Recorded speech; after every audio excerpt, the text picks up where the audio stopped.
Uh, roll athletics.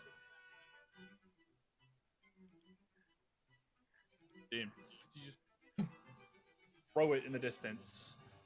You hear silence for a couple of moments, and you hear a couple of tree branches snapping and breaking. You don't hear anything else immediately. Silently try and get away now. Roll stealth. Michael is helping you with it. Roll advantage. Michael's also going to roll.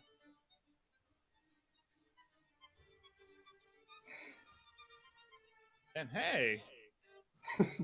Perfectly average.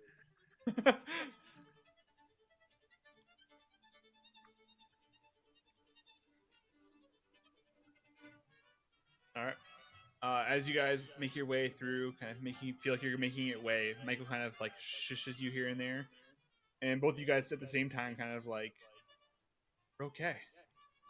You hear a ringing sound through the air. One bullet is being shot. How long is sanctuary? 1 minute. Mm-hmm. It's been longer than a minute. Okay. We'll say you're 1, he's 2. Michael's being shot again. Poor Michael.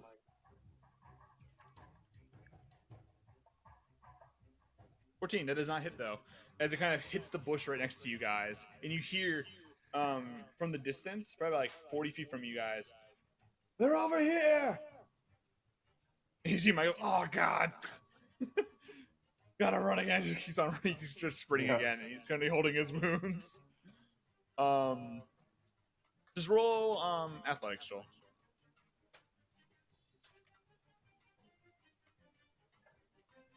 Okay. You just kind of outrun them. Michael kind of keeps pace with you. You pass that check by a lot, so you just kind of outrun them. You're every now and then as you're running, you kind of pick up bursts of speed as your werewolf instincts are kicking in here and there, and you just kind of outrun them. Eventually, after like about 10 minutes, kind of slow down for a second, and you don't feel that they're behind you anymore. As Michael's still a little bit behind you, but he catches up.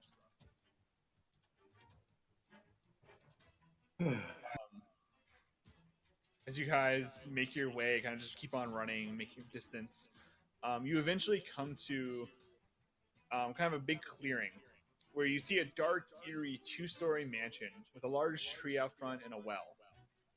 They look very old and they look like they've been used in a very long time. The building itself is in multiple states of decay and is covered in burn marks. The entire house looks like looks to have survived a massive fire at one point. There are gardens of an oddly glowing purple and blue and purple flower out front, like they're fresh gardens. You also see with your passive perception, Joel, on the left side of the house. What happened? I was making a joke. You also see on the left side of the house. On the left side of the house, with your passive perception, you see there is a fresh mound of dirt. Looks like circular, and it is has a large spiral going through the entire thing. And the spiral itself glows a faint purple. As Michael continues on walking past you.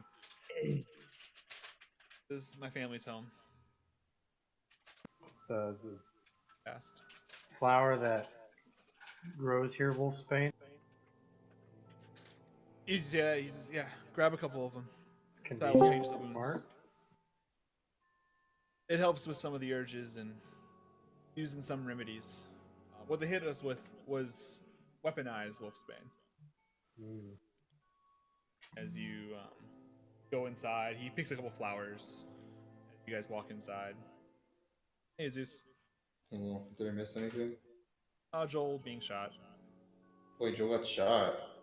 It's just like You know, when you're a furry, sometimes it's just legal to hunt you in some districts. Okay. Anything else, or is it just Joel getting shot? Still getting shot. So far, just Okay. Looking inside, the door itself kind of like falls off the hinges a little bit, but still stays upright, and the bottom hinge is still there.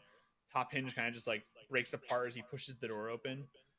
You see the inside is blackened debris and ash. There stands a massive central staircase that leads to an upstairs area, but you see the entire house is covered in ash and burned. Side. You see the roof is kind of caved in one part, and water's leaking in from the rainstorm last night. As Michael begins walking over with the flowers, and he kind of just like falls onto the staircase and just kind of lays there for a second. He looks over to you and kind of points to the to where the kitchen area would be. There's a mortal and pestle in there. If you can grab it, should be some water too. Okay. Going through, picking up the stuff, kind of find it. You see the house is in mostly disarray. There is little bits of food here and there that looks like he's been eating or living here in some way. As you walk back out, he takes the mortal and pestle, and puts the flowers into it and pours a little bit of water in there, and kind of hands it to you and kind of walks you through the procedure of breaking it and the amounts of water, the amounts of flour to put into it. He mentions, Joel, can you roll a medicine check? Doing the pestle and stuff. Thank you, Juan, for giving me this skill. What you needed. The one gave you the skill. As you're kind of sitting there, kind of following his steps and how to do it, kind of mashing it together, you see the flowers kind of lose their color, lose the glow. But after you kind of mash them together, pour some water in there, and kind of mash it a little bit more, it eventually starts to glow a little bit. And you see a little bit of like a little bit of like a plume of smoke kind of starts lifting off of it. And Michael kind of put that towards your wound. It should get rid of the magic in the inside. Kind of. Okay. As you hold it up, it is going to burn you for 2 damage. It kind of just burns, and you see the purple, the whiffs of air, smoke, kind of like get pulled towards the wound and kind of go into the wound. And you see a flash of energy kind of burst out of the wound, and you see the color, the glowing purple, go away. Shoulder blade, and he kind of like motions for you to give it to him now. I give it to him. So now do I tear it out? Yeah, just pull it out. Apparently, just like starts mixing with his wounds. If you want to pull it out, Joel, like nicely, roll medicine, or if you just want to yank it out, a little bit of damage. I'm gonna attempt to turn my hand into a claw for more fine instruments to pull it out. Okay. Roll charisma. Charisma check. 22. As you sit there for a couple seconds, and he's currently messing with his wounds, kind of look down at your hand, kind of focus for a couple moments, and you see your thumbnail, or whatever claws you want, start growing. The nails thumb and themselves, pointer. thumb and pointer, just start growing into fine tips, like claws. And as you do this, you see Milo look up, he's like, very good. Good. You're going to need to know how to do that on the spot next time. As you get nice pointers. So you can roll medicine with advantage, Joel.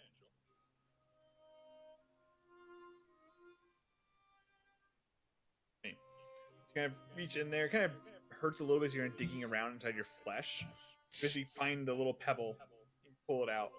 It's like a little, actually silver little pellet sitting in your fingertips right now. Make sure to return this to them next time I see them. Edgy. Just slip it to one of their hands, you know? Hey, you dropped this. Better luck next time. Even edgier. So do these people know her face? Or, like... I don't know. As he kind of holds he does the same thing on his wounds, so pulls out the pellets, pulls them out. I don't think they really know who we are. He's kind of holding his wounds. Your wounds aren't... Yep. They don't work for the crown or the empire or anything, do they? They're just like... Or do we even know that? He shakes his head. I don't know. I heard that they were in town. The recent killings by the Alpha, they've been poking around here and there. I'm not sure who that other guy was.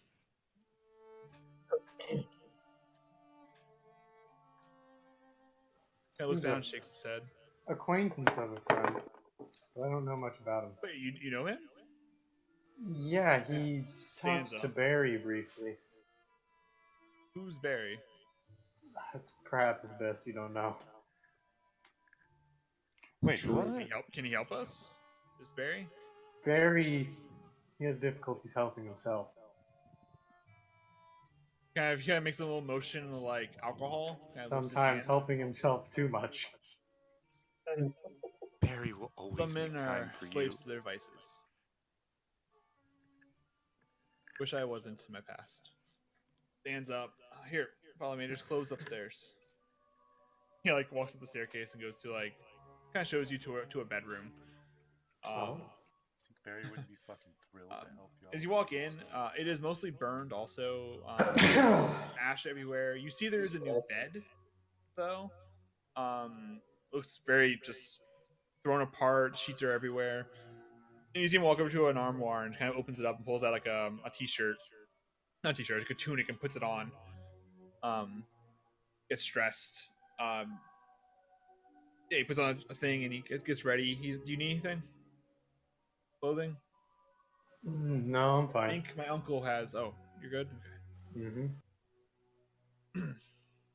All right, we should be safe for now. I think they know who we are. Not yet. Kind of looks at his wounds. You see, they do start to slowly close on his body, and yours do eventually too. Like over time, like taking a short rest kind of thing. Uh-huh.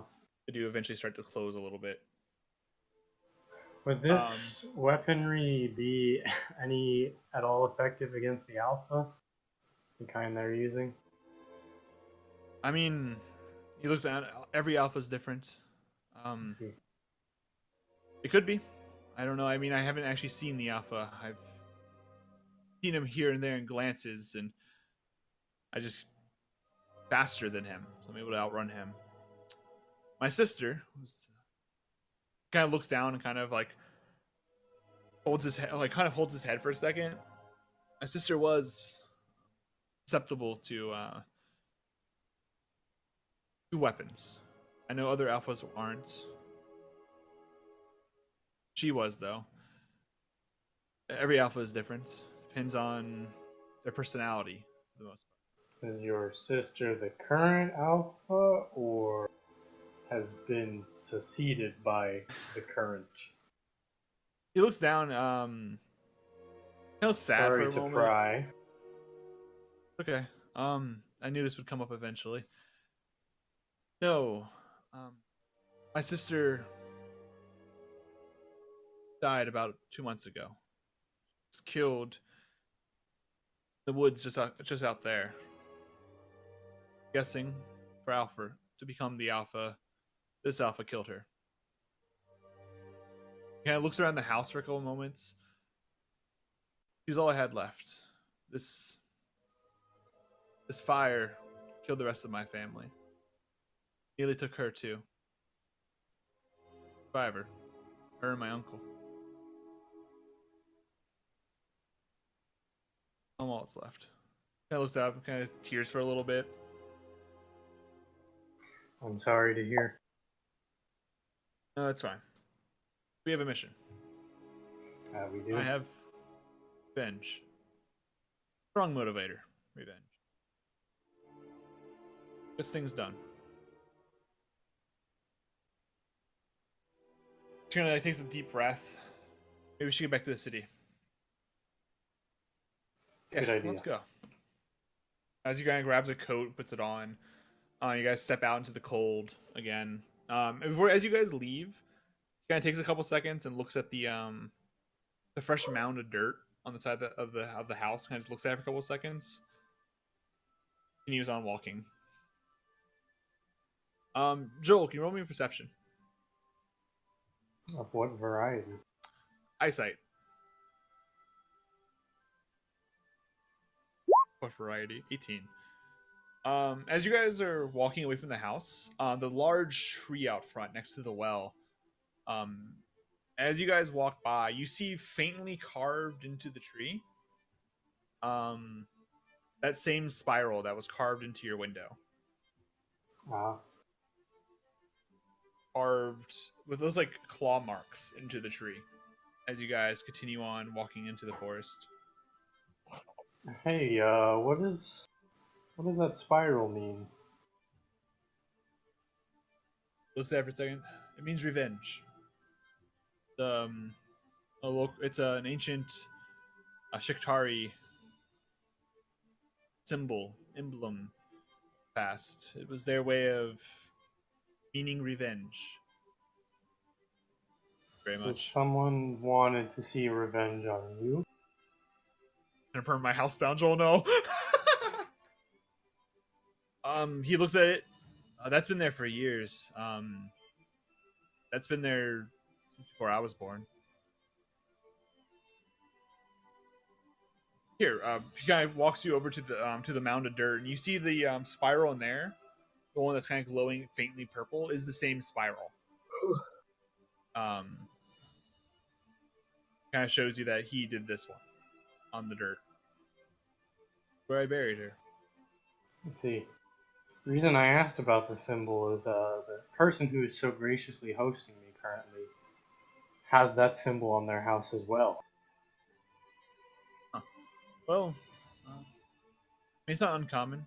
The people of Wycome, there are strong roots in the Shiktari tribes. Most of my family are descendants from them. Most of the people that live in the city are descendants of them. That would happen to them. Being pushed out of their lands and forced into the deserts. Could mean anything. Just kind of move his head around a little bit. Was it recent? Symbol?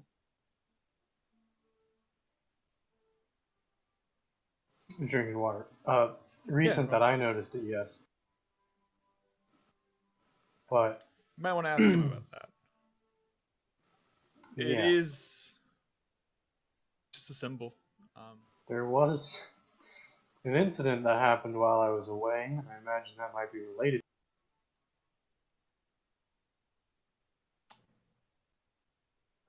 Incident. Is he kind of is a little confused? The killings?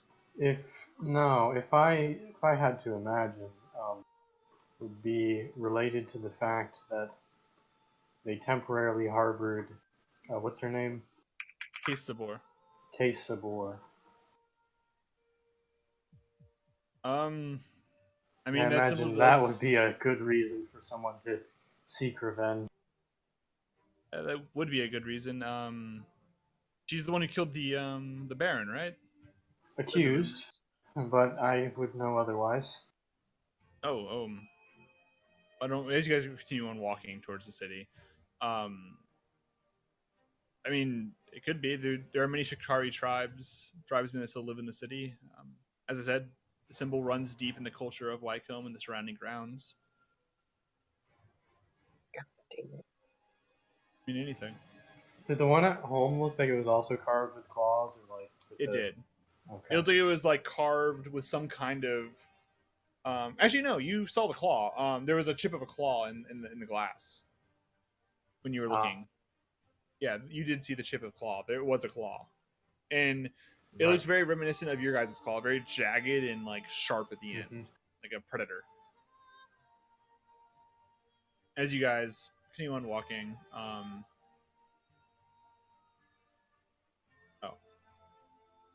Bliss, you're in two places at once. But you do make it back to the city. You see the city is at nighttime. It's quiet. Most people are sleeping. As you guys make your way through, just going through the city, he does branch off when you eventually get to the loft spires, as he knows he isn't really welcome there, as he is like a lowborn. Up to his gates, he kind of just bids you farewell. Do I put this on UCT? Do I ask you to harbor another? I won't do that to you now. Good. Barry runs. Do I see him? Sure, why not? Yeah, you just see a naked Barry running across the street, and you just see Michael turn, and you see his one eyebrow goes up, and he's just like, strange, the city at night. Very strange. As you just see butt naked Barry running through the street, and you see behind him, you see what looks like one guard just chasing after him. Hey, you can't do that! No. Okay, maybe Just another running time, after him. Barry. When you're not busy. And you just see him just look. Wait, that was Barry? Yeah, that's the guy. Wait, you just saw Barry? What? Alright. Huh. And we'll cut the wire. Just huh. Okay. I'll be right back. No problem. Brolar, Aiden, Hello. or Artem, sorry. Brolar, Artem, CT, but you're not here though. Kind of all wake up the next morning. Just kind of Wait, what happened the previous morning or day? the last day was the day that you spoke. I don't remember what happened last session. Okay, so it was last session. Okay, I'm just make sure. It was we're last just session, picking up yeah. on one I thing. don't.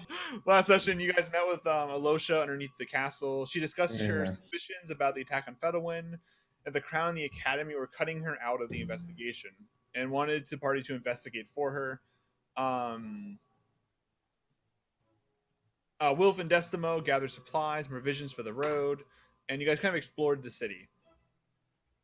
But Brolar, before you guys wake up, Yes.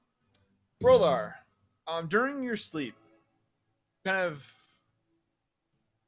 in your dream, you kind of open your eyes and you see there are hundreds upon hundreds of, looks like a tree that is made of a bunch of just bright shining gold beads of light with strings between them. But you see the overall outline makes a massive tree in front of you. You look around, everything is darkness. Behind you, before you, all you see is this tree. Okay. And as you begin walking towards it, kind of feel compelled towards it, you hear a soft voice kind of flow through a gentle breeze through the wind. Oh Just yeah, I was nothingness tired around last you. session. Sorry, I was just Yeah. thinking about. You hear, "Go, my child." Oh. As you, Sorry, I can't hear you. oh, sorry. "Go, my child. See the world and explore." And as you kind of like just being pulled towards this massive tree, kind of hold your hand up, and you see the tree itself, kind of being copied onto your hand, onto the palm of your hand, and you can see on the backside of your hand is this massive tree, and you see it kind of goes up to all of your fingers, the branches, all these little tiny beads of light kind of cover your entire hand. Oh, As you hell put your yeah, I hand got a sick new onto the tattoo. tree, as you put your hand onto the tree, you see the tree, the entire thing, every single dots all along the tree start to light up. And you see a burst of energy around you. And you see all these lines shooting away from the tree. Behind you, in front of you, to your left and right, kind of just going off everywhere into the world. And you see that you're standing as the world around you becomes apparent. The darkness fades away into the snow-filled streets of West Rune, and you see you're currently touching the Sun Tree, in the center of Dawnfather Square. And you can see, like, you get a certain sensation of this is the center of something. And as you're touching the tree, you see the I'm tree back. itself just start cracking and snapping from the middle of the tree where your hand is. And you see it start snap, break, and pieces of wood just start splintering. They don't like break, but it starts splintering and pulling apart for you. And you see within the tree's heart, see just infinite possibilities, infinite roads. You see Artem. That's it. The Artem. Okay. And as you step into the tree, you awake the next morning. Kind of just have a sense of possibility in your mind. I look at my hand where that tree tattoo appeared and see. Looking at it, you don't see anything presently on your hand at all. Oh man. You don't see anything presently in your hand. But that was basically the what's it called where you can just transport anywhere where with You get trees. the sense, maybe. Okay. Yeah, you feel that ability unlocked within you as you get a sense of way lines between the worlds of trees, how they all connect to each other, and you get the sense that the sun tree is a central point in one of those way lines across the world of how Ooh. arcane energies and magics cross between the realms. Ooh. Does Artem get a cool fever dream? You do not. You do wake up though. You do wake up a little wet, like moist, What? and you can like taste what tastes like salt on your lips. What? Yeah, What? Moist. moist. Is like the bed around me? What? No, it's not. Just your skin. Like it Or just my feels a little shoes? like you were sweating, like during the night, but the bed feels perfectly fine. Or As my you guys shoes stand wet? up, your shoes are not wet. Okay. No, your shoes are not wet. As you guys sit up, kind of, your neck is kind of wet. Like it feels like you've been just sweating the entire night. And as you start like kind of lick your lip for a second, it tastes like salt water. You're like sweating salt water.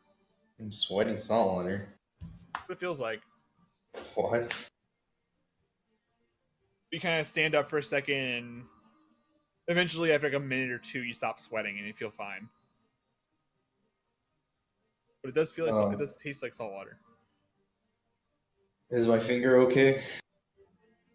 Yeah, The it's a one little that was- bruised. It's a little bruised, but like it's okay. It's a little Hmm. blackened, like it's just kind of burnt a little bit, but it's fine. You're back to full health. Okay, cool. That's good. Um.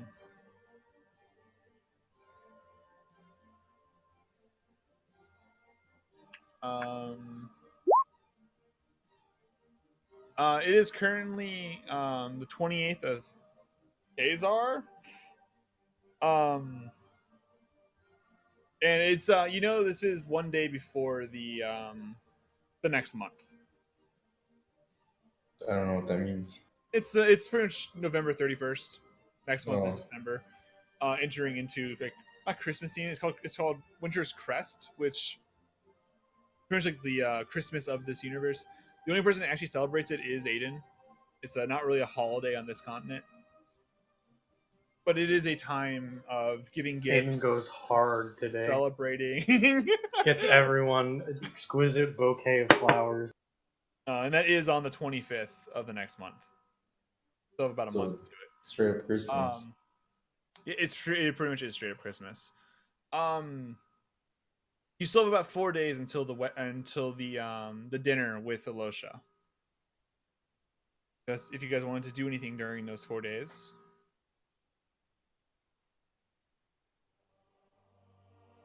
I wanna Party. Get lit. I wanna learn more about these people who were shooting at me and my good friend. Try and research them if possible. Like if they're an organization or just some mercenaries or what. I would like to learn more about my weapon. Yep. Yeah. Y'all just Does kinda do Barry have research. legend lore? Does he? Oh, Oster okay. probably does, yeah. Even better. Okay. I'm just gonna write down fast. Aiden, you want to do research? Yep. On hunters. Artem, you want to do research on your weapon? Yeah. All right. Verlar, do you want to do anything? 4 Um, days to kind of kill. I'm tempted to use his newfound power to just yeet and go somewhere. Okay. Like, Does find Officer something have new. locate creature? Where do you want to go? I want to go where they mentioned that there was other druids. Oh no. Okay. They mentioned a couple places. The guy in the apothecary mentioned he didn't mention the water druids because he didn't actually know about them. Here, I'll give you a little handout of the things. Water druids? No, that's lame. Gotta go for those fire druids. The fire druids were the ones he mainly talked about because it's the ones he knows about. The fire Ah. druids he mentioned were in Ortenza near Vasselheim, which is the kind of like the mecca of this world. It is the oldest living city ever. It has survived all the wars, all the catastrophes. It is a cradle of faith. That and they live on the mountain above that city. That's the not Fire Nation. That is the Fire Ashari. And he also mentioned the Sky Ashari, the Zephyra, which is on this continent. Which I'll give you a little map so you can see talking about because I'm just talking. You guys are right here. Zephyra is right here, 600 miles away. Ooh, that's I just opened up far. Chrome. Papa Solo. Let me read this one. I can see.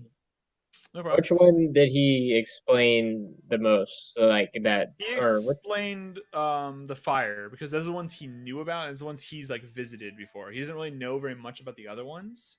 He knows they exist, but doesn't know very much about them.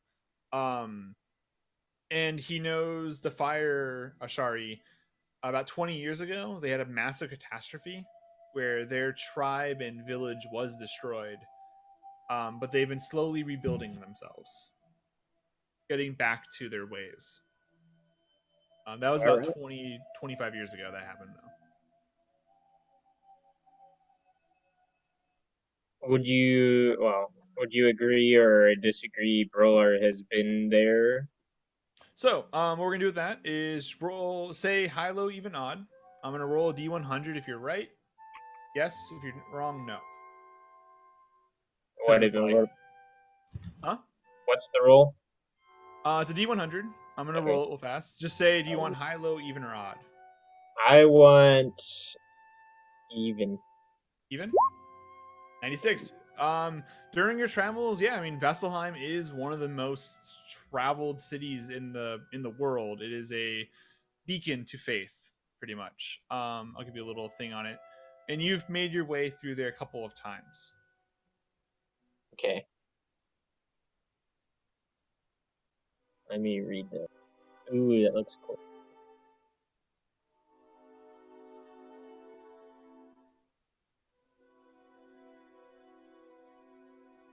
And that's where the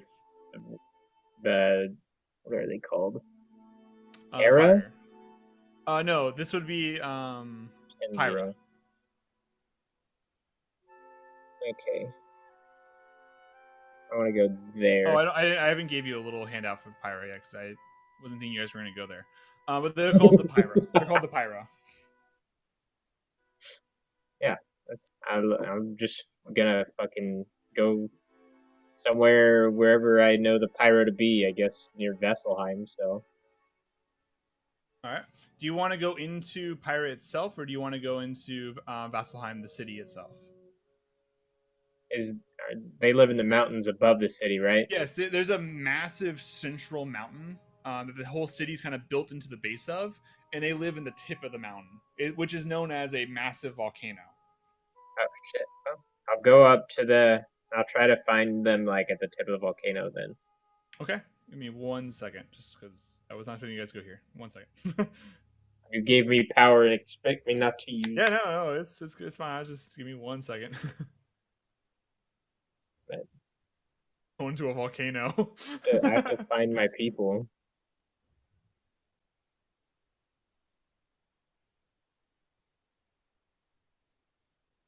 Blam.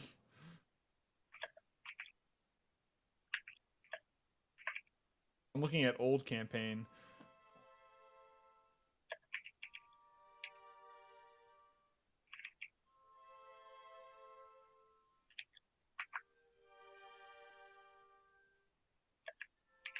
One second, sorry.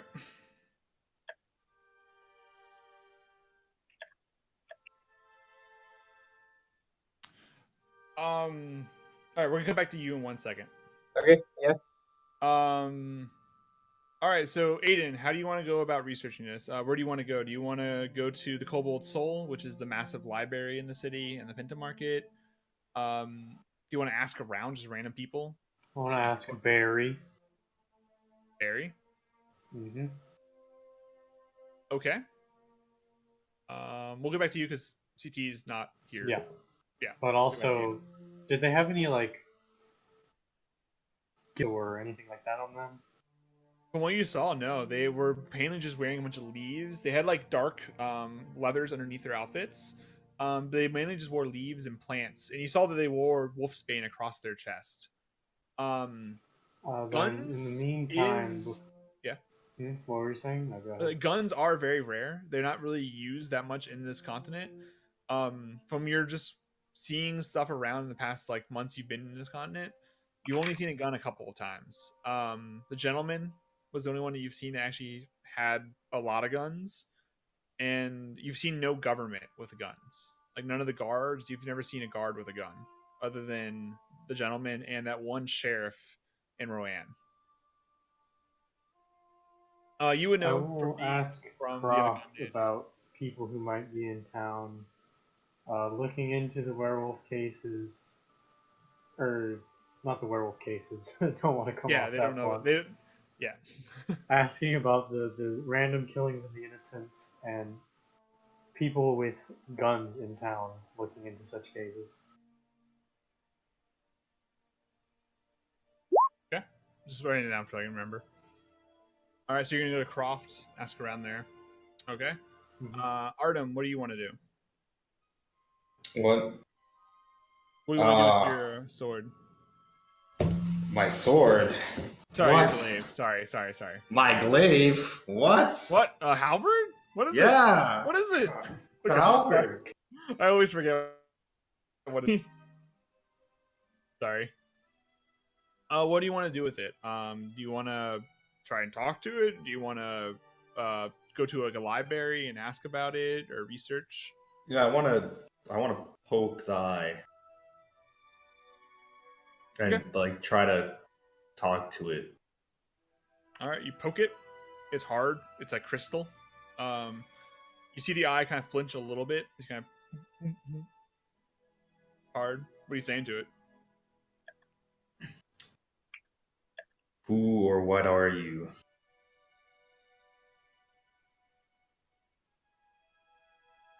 Hear in your head, knowledge. What kind of knowledge? Unfathomable. That's not a good answer. Brolar. Yes. As you kind of like walk to a tree and start casting your spell, as you hold your hand up, you see the dots on your hand start lighting up, and you see the tree grow out into your fingertips. As you reach up to the tree, and you see the tree in front of you, arcane light, I keep saying arcane, divine energy kind of expels from your hand into the tree, and you see the whole tree start to glow a faint orangish warm color as it starts splintering and breaking apart in front of you. And you see as you're doing this, you see like some little kid see like, Mister, Huh? what are you doing? Don't She's worry just about it. Druid things. breaking apart in front of you, doing things. She's just looking at you. It's just a little kid, just like I'm like. And as you're about to go in, you hear behind you Osric yell, "It's dangerous to go alone." And you see him, and Take this. you can hold the Berry. thing open for 6 seconds, so you can let a reasonable amount of people through with you. As you see the kid just currently is like looking at you very confused and like, as you and Ostrich step through the portal. Emerging on the other side. Emerging on the other side, can you give me a dexterity saving throw? As you step out, the tree you're currently stepping out of is currently like sideways and falling over about a 10-foot cliff. Oh shit! Hang on. Let me find it.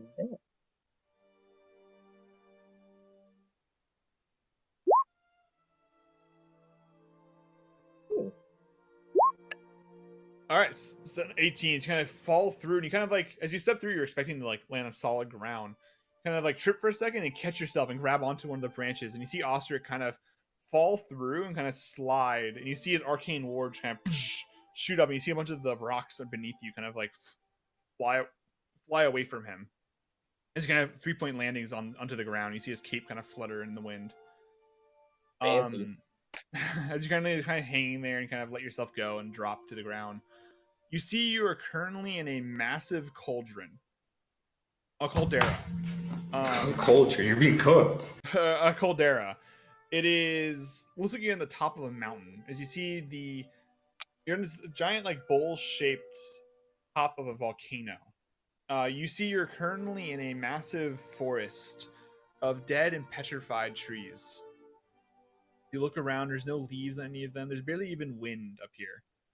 And you see the ground beneath you is just blackened ash and it looks like broken pieces of bark and debris all around you. And you see in the distance, in the center of this bowl, you see little plumes of smoke and it looks like a tiny little village.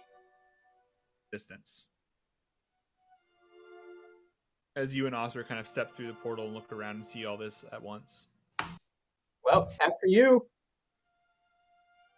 Osric looks around and begins walking forward.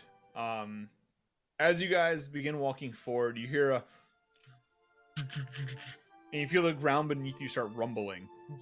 Oh, fuck. The whole like volcano starts to move ever so slightly as the ground starts shaking, and you feel the around you.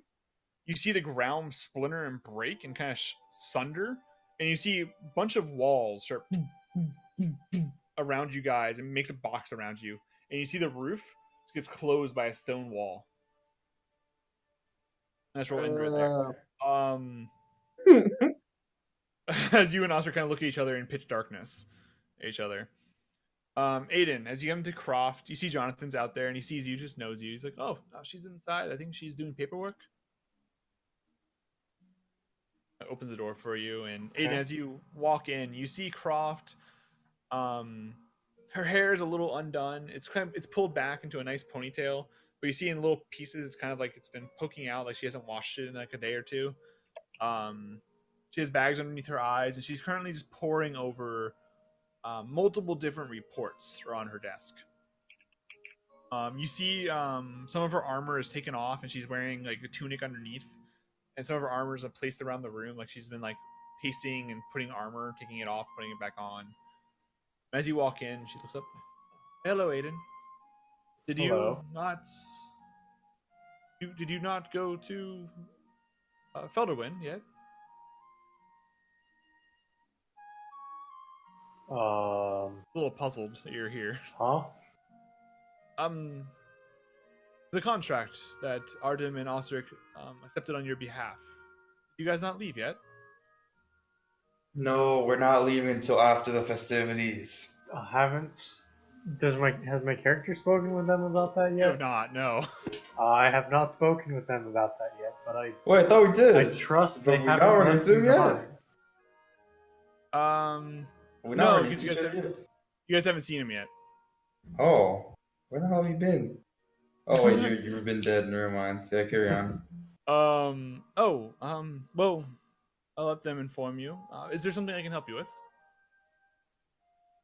As you like walk up to her desk, you see she's just reports and stuff. It's come to my attention that a certain spree of killings that I've been personally investigating has been investigated by another group, and I was wondering if you might know who. What killings? Not to be what's the word for it? Bad about this, but there are quite a lot of killings in the city. Yeah. Describe the ones I know. You describe a one Thorval Sewell. You saw him get killed, maybe killed in the middle of the night. The one you know for sure is his name was Leonard Smoot. He was a worker at the Gold Hand Infirmary. Was the one you heard recently. She kind of Leonard Smoot. I think I have his paper somewhere. And gets up. Do you mention Thorval Sewell to her? Yeah, as a possibility. She kind of goes over and grabs a piece of paper, and she's Thorval Sewell. One of his simulacrums was killed. Makes sense. About 2 weeks ago. It was supposedly a mugging gone wrong. Closed case. And she kind of goes through a bunch more. pulls up the case and kind of puts it in front of you and opens it and kind of looks through it for a couple of seconds. Says it was killed by a wild beast. It's a little strange in the middle of the city. We do have animal control on it. They say it is some kind of big cat. Most likely a crag cat of some kind. Papers around. There are no one else is investigating this. We do see that the filing captain on duty that night was Liam Salato. And you see her kind of when she looks at that name, kind of like bites her lip for a second and kind of just looks at it for a couple of seconds and repeats it. Liam Salato. That was the field marshal that night. So he's who I should ask about it, perhaps? He would probably know more than me. I've Thank just you. seen the file and I've signed the papers for this one at least. As of right now, it is still an open case. It's not being currently investigated. It's not top priority. Fortunately, we've had other problems within the city. Mainly preparation for maybe if we're attacked by Makes the sense. Tyrant Empire. But Liam, I believe, she kind of pulls up more papers, goes through more papers. As she does, Artem, kind of messing Oh, with your thing. You don't hear anything else in your head. I don't hear anything else. Nope. You just hear those two words. No, I'll be right back. What do I like? Do I feel like this would be more like a religion thing, or like a magical thing? Do I know? Looking at it, what are you trying to ascertain? Like what the eye is? I want to know what kind of specialist I should take this to if I were to ask someone about it.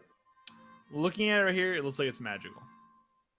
It's more on the magical side of things. Just on a cursory look at it and what it does, it speaks to you. This is obviously magical. Religion, you don't really know about. You can't really ascertain that from just an eyeball that talks to you. True. It is definitely magical, though. Like Okay. it talks to you. It obviously made your glaive a little bit, or halberd, more magic than it was before.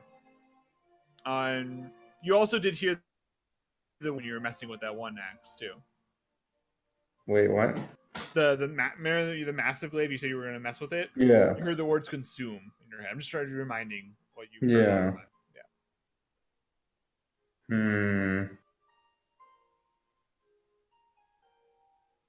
Yeah. I'm going to go find someone that knows a lot about magic. Okay. I need to find Barry. Why Barry? Bring I back don't know. Barry. You're gonna try and find Barry. No, I won't try to Okay. find Barry. Was Barry magical? Yeah, Barry was I magical. Yeah. I saw him teleport. You know, I'll go find Barry. Okay, roll a He's the person investigation that knows the most about magic that I know, from not including Osric. Osric. No, All right, so I roll trust Barry more than Osric. roll investigation with disadvantage. Oh, this is gonna be great. Investigation, which is already a -1 with disadvantage, Yes. and I'm assuming it's gonna be a high DC. It's pretty high. All right, come on, give me that double crit. Oh, All right, wow. blow 10 both sides. Okay. As you make your way through, we'll come back to you in a second. Back. Oh wait, I'm actually gonna look for Aiden because I'm in the case that Aiden knows about Barry. Yeah. From? Barry finds you. You know how to find Barry. It's using Davrock.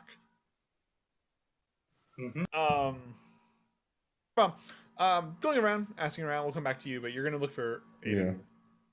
Yeah. Brolar and Ostric. If Ostric is here, he's texting. I'm not sure. Yeah.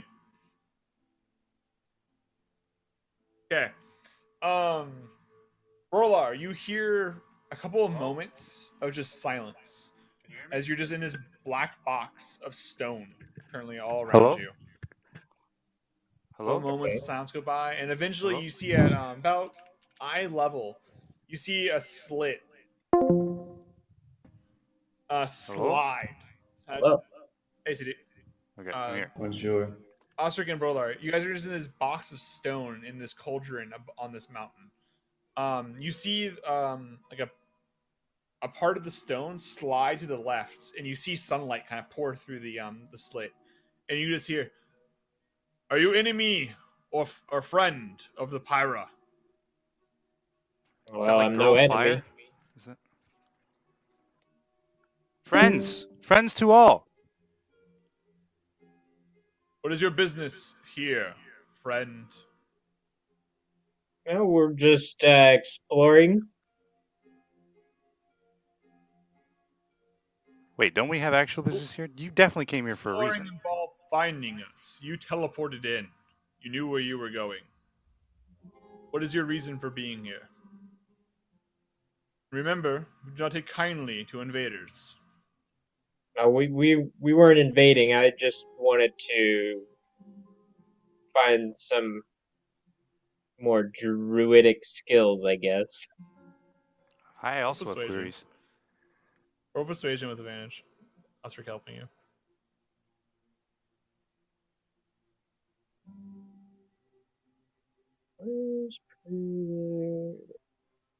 Wait, are you persuasive? You know, I let you do No. talking. These are druids. You're druids. You got this. Oh wow. 20. Fuck. 20. Holy fuck.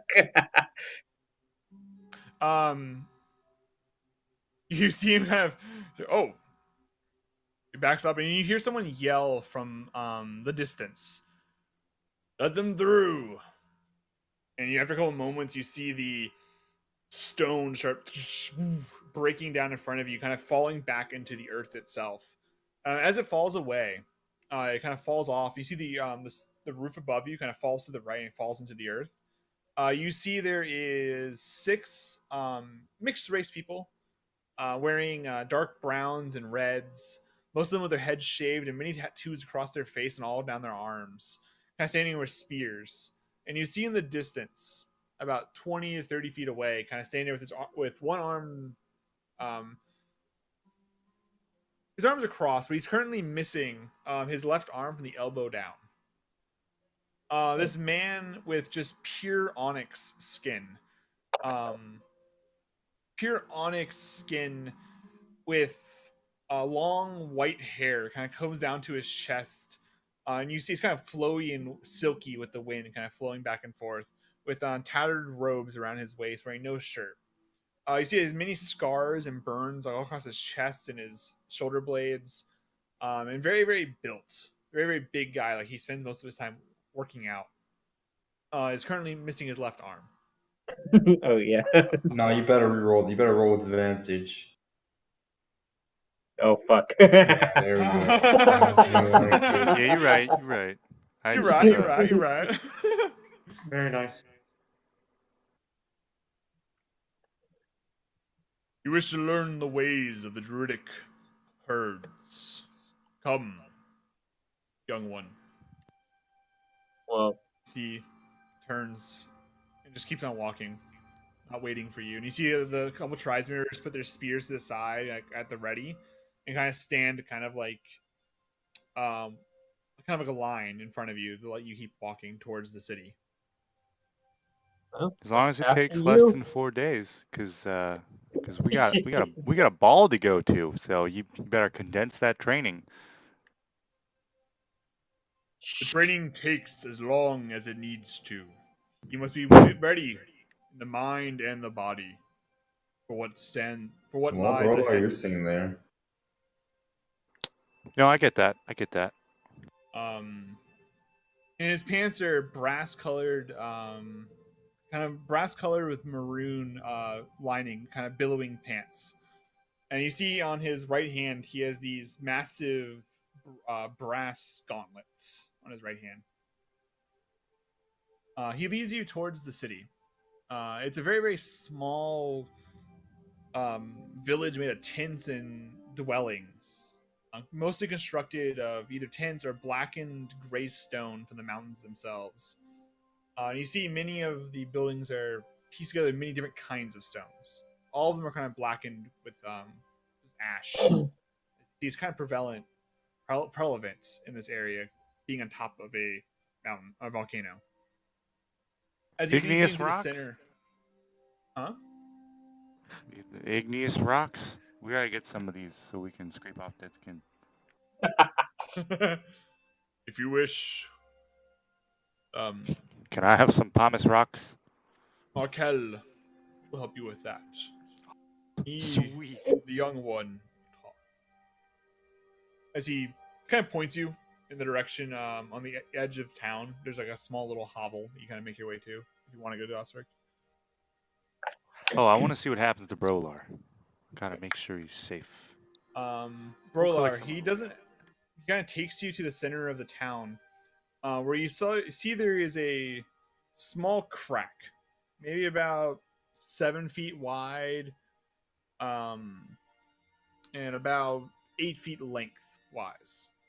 Oh, sorry, it's more narrow. Sorry, it's narrower. Sorry, it's like 3 feet wide, 7 feet lengthwise. It's in the center of the town. You see out of it is a pulsing red glow coming out of the center of the crack, and he kind of just sits down in front of it, like crisscross applesauce, legs crossed. Kind of stands there with his back straight and kind of just motions with his right hand for you to sit down in front of him. He goes and sits down. Oh, wants this. Now, move the earth. Well, I don't think. Just like big rock and throw it, move there. Believe in yourself. What guides you? Touch. He puts his hands on the earth itself. Be one. Earth. And you see as he puts his hands on the ground next to the crack, it all starts to shake. You casting Earth Tremor? He said move the earth. Ostric's gonna try to mimic this. He's just... All right. We'll come back to you as the earth starts shaking and you see his hand on it. He smiles for a second. We'll come back to you. Okay. Damn, I don't have that spell. Powerful. Aiden, what are you doing? As Croft is kind of going through with you about what she knows about the case. That Liam Stellato is the. Counter spell you. Oh, that's so rude. Yeah. That'd be so funny though. I ask her, you don't know about any presence or group of people in town who are armed with fire? Yep. Do I know the person's name who I saw? Like, do I remember? You do because you've met him and you've talked to him a couple over like the course of like a week. His name was, I will show you in a second, Eamon Artoris Ducard. Wait, it was him? Yeah. It was. I asked about him specifically and people who might be associated with. She kind of shakes her head. The name doesn't really ring a bell. See. Is he a person of interest? Should we be on the lookout for him? No, I think he might be helpful in my investigation, actually. In a good way, not in a bad, he's responsible way. All right. Well, I will keep my eyes open for anyone. For the guns, for guns, firearms in particular. There were reports a couple of nights ago. There was a firing of a gun. I believe the woman was arrested though. And I believe Artem walked out with her when I saw him last. I'm guessing it was a friend of yours. Unknown to me. Oh, yeah. Well, it seemed Artem was a friend with him. Is he doing okay? He seemed a little off. Yeah, I haven't heard from Artem in about a day now, I think. Yeah, in character. It's been like 2 days. All right. I haven't heard from him. He seemed a little off when we talked. Wait, did I? No, she was the one that was a little bit off. Oh. It was an awkward conversation you guys were having. Yeah. All right, I just want to make sure he was okay. When you do go to Fedowin, just tell me so I know that you're not in town. I can't call upon you. Okay. And Liam should be kind of shakes her head. He's probably drinking again. I see. Just kind of disappointed. She kind of looks down, kind of sighs heavily. That's all he does now. I believe he goes to the bar. I can't think of a name right now because I forgot it. Hey, I love that bar. Sorry, The I'll best find bar the name. you'll never remember how to get back to. I have the name. I'll find it. Find it. Okay, maybe I won't find it. Oh, the Baylor's Retreat. She tells you the Baylor's Retreat, right outside the Valence building. It's where you guys found him last time when he was drunk. You know from being there last time, it is a bar that is frequented a lot by city guards, and it is also the first tavern right outside jail. So many ex-cons and ex-prisoners go there to drink. The first drink outside of jail. I'll go off in search of more information. There, Artem, as you're walking, Mm-hmm. going through the streets, you see some people. Some people give you finger guns here and there. I'm joking. You don't know this happens. Oh, damn, I'd return them. Every now and then, yeah, people know you as you're kind of a popular celebrity in a way. You're like the Baroness's like personal guys. Fingers here and there. You see some kids kind of wave at you. I didn't think about the fact that we got that big or well known. That's cool. Yeah. What are you wearing right now, We Artem? saved her in front of everyone, so. Probably my usual get up. Do you have any bags? Do you have any hats? Do you have anything on you? I have like a cloak on me. Probably not carrying around my whole arsenal that I normally carry around. Yeah. Makes sense. Probably just like my halberd, my armor, my cloak. All right. As you're walking, kind of making your way through, can you roll me a perception check? Oh no. I mean, yes, I can try, but like these normally don't go well for me. Yeah.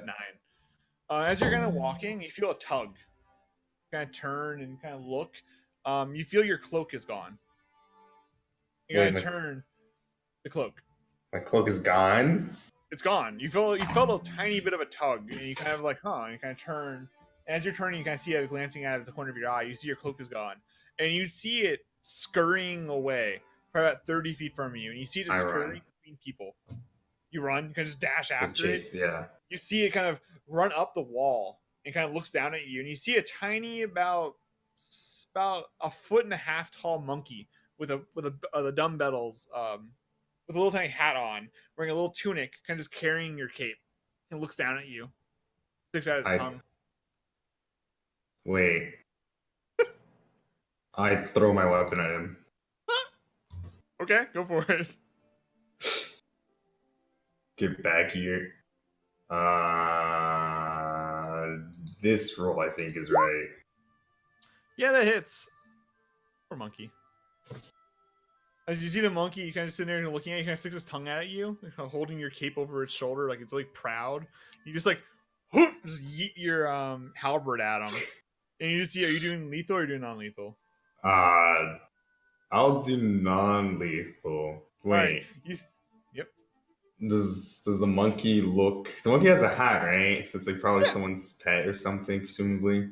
He has a little dumbwaiter hat on his head. It's a blue and red, and he has a little. Okay, red yeah, I'll do non-lethal if I can. All right, you're gonna throw this halberd at him. You see the butt end of it, just gonna smack him in the head, and he just falls over on the roof. You see your halberd kind of just like keep spinning, kind of with the chain, kind of fall on the roof, and you can just yank it back to you and catch it. Like out of combat, you just kind of catch it. You see some people kind of just looking at you like, huh? Can I climb? Anyone walking? Yeah, with no pressure, you kind of just climb up the building and get to it. You see the monkey is very small, kind of can fit in one of your hands. kind of like around on the thing. His tongue's hanging out. The cloak's kind of wrapped around him. He fell over and kind of wrapped himself in it. I put my cloak back on. Okay. And I pick up the monkey. Okay. I look around to see if anyone's like Or perception. paying attention, keeping a close eye on this monkey. Oh, man. Now I roll. Wow. Now I roll good. Okay. Looking around, you don't see anything immediately that stands out to you. You do see as you kind of look up into the sky, kind of looking around. You do see what looks like two quasits, an imp and a pseudo dragon currently fighting in the sky above you. And you see a couple kids watching it, kind of looking at each other, passing coins back and forth every time one gets hit. Okay. I guess I'll just carry the monkey with me then. Okay. And I continue my search for Aiden in order for me to find Barry. Brolar, as you cast that spell, you see him kind of smirk. The ground starts shaking around you. Good. More. The whole thing starts to shake. There's more. Okay. Which one did I? Earth Tremor. Give me a wisdom check. Rolar the wise. Is it a save or a check? Just check. Can't.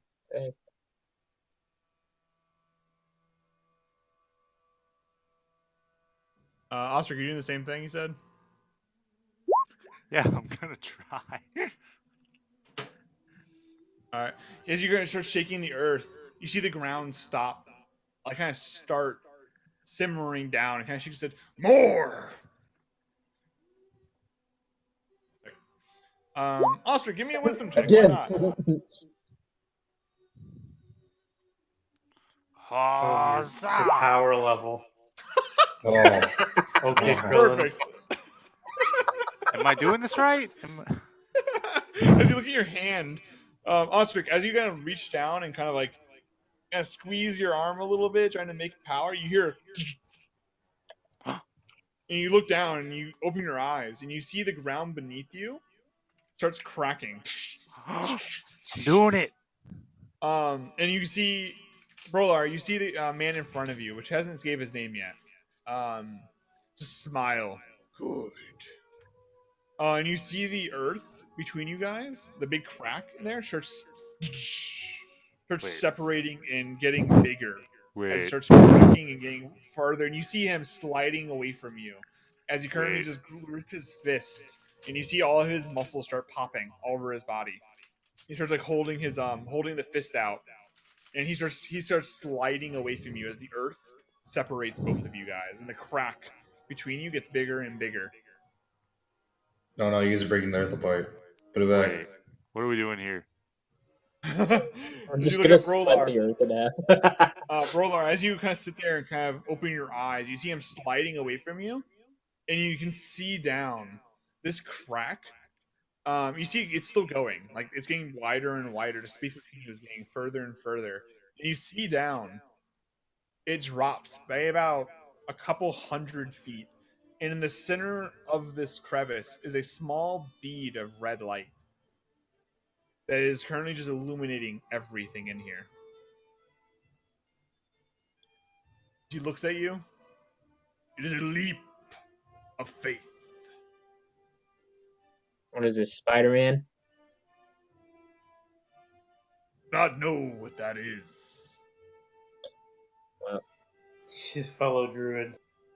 Rolar just looks down and kind of does like a, well, guess he says so, and wait, what happened? jumps down. All right. Ostrich, you see him say it's a leap of faith. And Spider-Man reference, and he's like, I don't know what that means. And you see Brolar just look down and just take one step off and just fall Won't into worry, the I've hole. seen him again. I blink and I dive after him. All right. Oh, Jumping after fuck. him.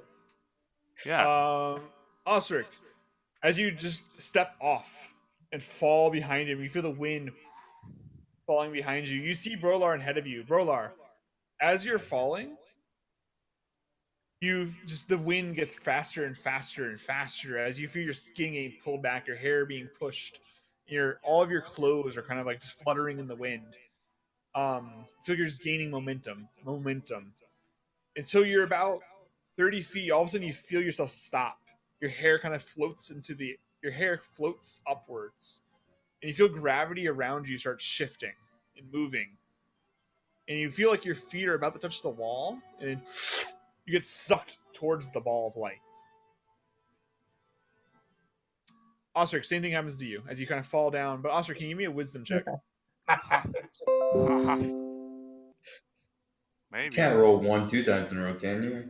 You don't know me. I can roll a 4 though. That's great. I don't know what's going on. I'm Oh, just following you, man. you're- I'm just. You're immune to this, actually, Osric. But Oh, sweet.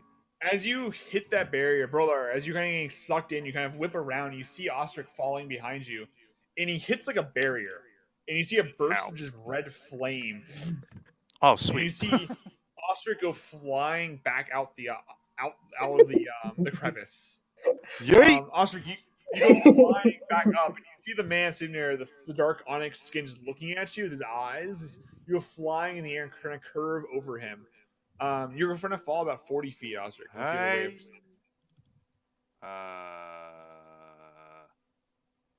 Nope. you take 11 damage as you kind of just smack into the ground. You see the ash and the charcoal kind of flying around you, and you just see the man not move at all, kind of just staring at the portal. My arcane ward Brolar. absorbs. Oh, nice. Brolar, you are Shit. being sucked into the portal as you enter it, just pure fire just hits your nostrils and burns your eyebrows ever so slightly as you breathe this realm. Cutting over back to Aiden and Artem. Aiden, as you find the Baylor's retreat, as you're about to walk in, you see Artem walking towards you, currently holding a monkey in his hands. I think nothing strange with this. Aiden, I'm so glad I found you. Likewise. First, we have some business to do in Eldarin? Some other town, Elderwin. Yep. That we said we'd do. We took a contract, but Fiddlewin? we don't need to go there now. Bedouin. Fedowin. One of them. Some other town that we need to do, but we have a festival coming up. And we don't want to miss that. We also don't want to miss the dinner. But that's not the important part. I like the train of thought. I agree with it. I need to find Barry. I saw him just the other night running naked through the town. Shouldn't be too hard to find. Would you help me find him? Yeah, I actually need to talk with him as well, so perfect. Okay, this works out. I needed to ask of him some magic consultation.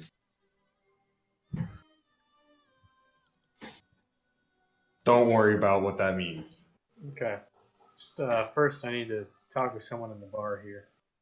Okay, that's fine. I'll just tag along with you. Okay. And then Artem does not acknowledge the fact that he has a monkey in his hands. That's perfectly fine with me. Artem this way is probably like not thinking about the monkey too much. He's just like It's a need. it's like I found you.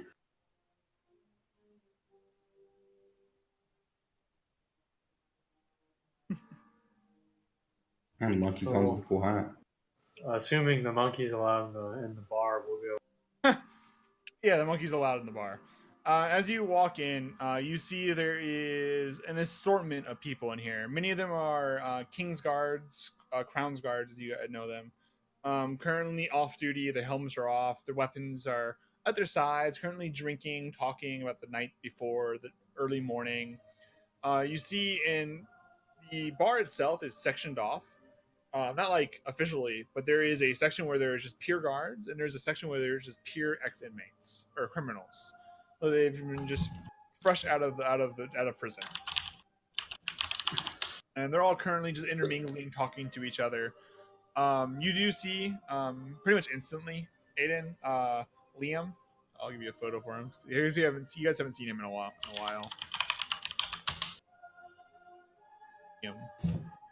You see Liam currently at the bar. He does not look highly drunk like you guys saw him a long time ago. Though he's cleaned up, but he is currently sipping a drink and talking with another a female guardsman. They're talking, and you see the bartender walking back and forth, helping everyone.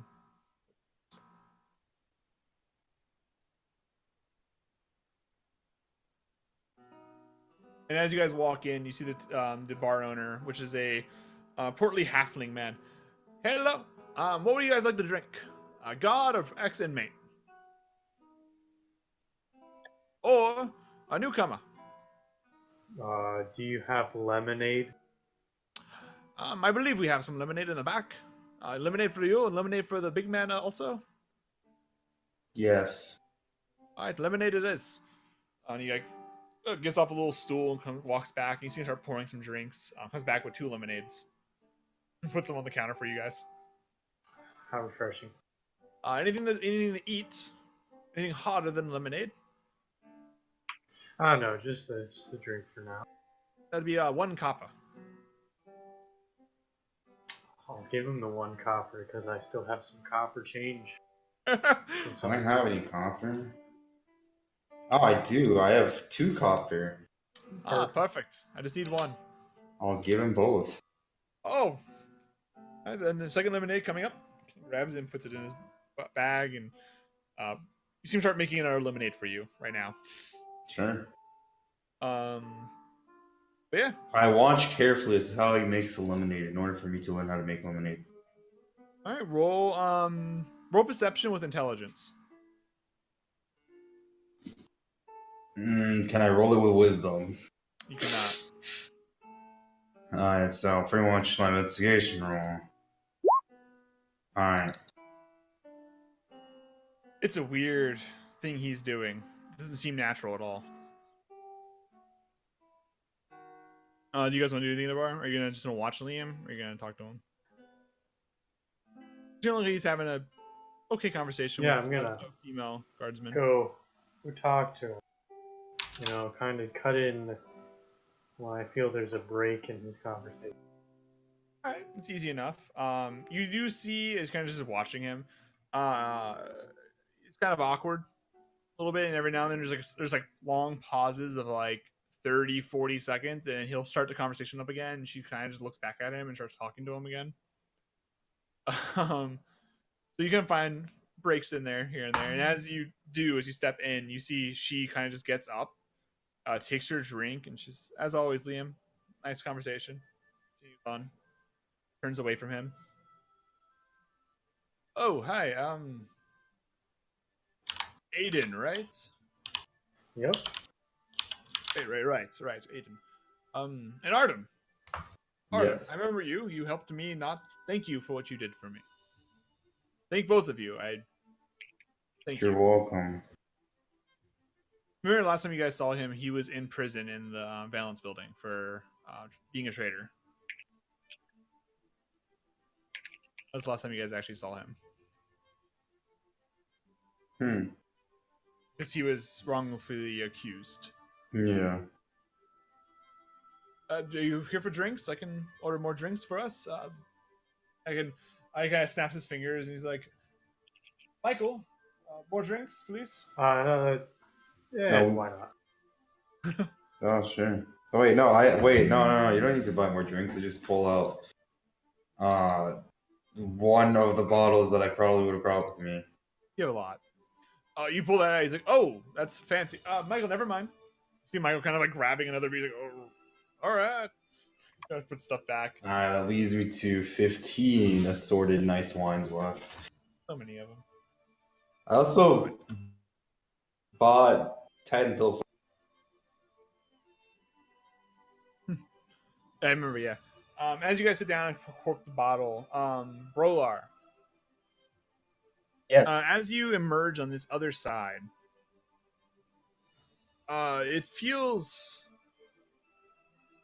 You see, as you kind of pop through, you see for miles a barren wasteland, a black ash cinders and embers, rivers of lava cut across the plains like a blood splatter. The wind blows extremely strong. The air is dry and hot, like the hottest desert you can ever imagine. An intolerably blazing sun is coming to rest over a distant mountain range, but your eyes catch an even more distant danger. A black rolling cinder storm miles off, and red lightning flashes inside its turbulent ash clouds. Looks to be moving away from you, thankfully. But you do seem to find yourself standing in an elemental plane of fire. The vortex is still open behind you. And you can see ahead of you are tiny footsteps made of tiny pools of lava that form a pattern, like footsteps in front of you. See, they lead on into this barren wasteland of fire and cinders. I'm gonna look, I guess, at the footsteps and see like how far I can see them to go. I guess. Roll perception. Good, sure, yeah, okay. Oh. Yeah. Looking at them, they go for at least a couple miles. It's kind of hard to tell because it is like fiery. You're kind of squinting here and there, but with your natural 20, you see they go on for miles, and it looks like they, in the distance, they curve and go towards a massive mountain in the distance. And with the natural 20, also, you see in that giant rolling firestorm in the distance, see every now and then it looks like figures moving in the storm, large winged figures moving. I follow the footsteps. You walk for a little bit of time. Osric, Yeah. you kind of just laying on the ground. You see the man isn't moving at all. Hey, are you keeping that open? He is keeping it open. Sweet. I have no part in his fate. Round 2. I do a running backflip. As you jump off. As you kind of like turns to point a finger at you and running back flip. Roll me in a wisdom check. I can get this. Okay, 12 is what you needed. As you fall and kind of slow down, and the gravity takes you. Bursts of flame don't take you this time. As gravity takes hold, and you kind of lower yourself down. And in a couple moments of silence, you kind of look around and get yanked towards the portal. Whoop.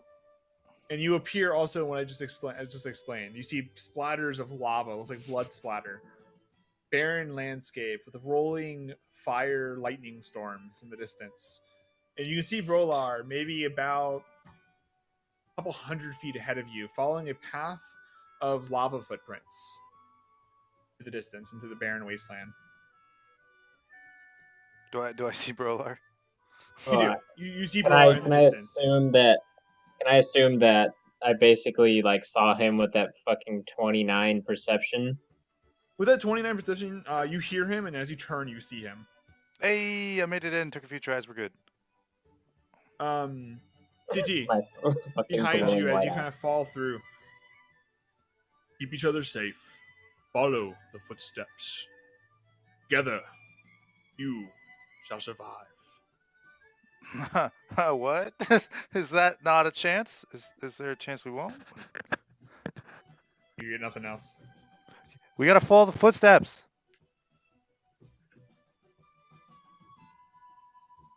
That's what we're doing. Oh, Yep, Come along. I catch up. I catch up. Yeah, you can catch up. It's no problem. Here, actually, CD, it feels nice to you. It's not super hot. It's like, all right. I'm home. Yeah, I mean, like, yeah, you're good. Brolar This place like is nice. adjusts his hood and like puts it further over his face so that the It's not so in his face. It's Hmm. really hot. Hot. It is hot. It's hard. It's so hot that it's hard to even like see. You're squinting and kind of covering your face, and I understand. Um, Aiden and Artem, as you currently are talking with Liam, he's currently just talking to you about his day. He mentions that after his problem with Croft, yet again, that he has to. He's been assigned guard duty for the castle. Um, that he's kind of bored there. He also doesn't like that he's a little tipsy as he's currently just talking. Mm-hmm. Currently just like talking about his day. He's annoyed that he has to work at the castle. Doesn't see very much action there. He has to deal with. He has to skirt around Lindsay all the time, which he isn't very happy about. It seems an overall sad. And she's Sorry like, to I miss hear Vincent. such things. Miss Lindsay. And he's like looking down at his drink and just like tips it for a second. Well, what brings you here? Somewhat work, but mostly personal affairs.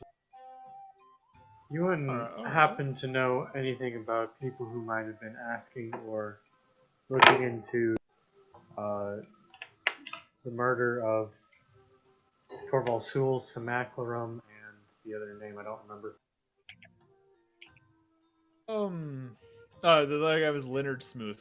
And Leonard Smith. That's a name. Leonard Smooth. Thorvald Sewell. It was. I mean, it was just ice. I mean, I wasn't the. Wasn't the one investigating that, but from what I heard, it was just ice on the floor. There was no evidence to be found. Leonard Smooth. That kind of hiccups a little bit. It seems Leonard Smooth was a voluntary doctor at the Gold Hand Infirmary. Also seems he was an insurance man on the side, or that's what he used to do a couple years ago or something. He unfortunately was eaten, or his neck was slit. Um, not slit. What am I saying? He's kind of just like fumbling over words. It was more torn out. The veterinarian that came, it was at the infirmary, said it resembled some kind of cat. He suggested a crag cat. I don't know. It's a cat to me. I did find it a little weird that it wasn't no bite marks. There was no anything like that. It was just a kill. The vet did say that they had cats and other large predators sometimes kill for sports. Weird though, that's in the middle of the city. Vet did say it was weird, but random weird things have been happening lately. You know, a man being killed by a big cat isn't the weirdest thing I've heard in the past couple weeks. So no one. He drinks more. Oh, you were asking about someone Asking, someone else who was looking into information on this case. Perhaps in Ducard? God, no, that name doesn't ring a bell. There was a woman.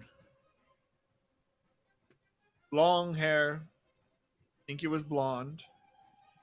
Striking features. Remember she had a big nose. That's all I remember about it. She was asking, she said she was a niece or something. Just asking about what happened. That she didn't really know her uncle. He was in town or something.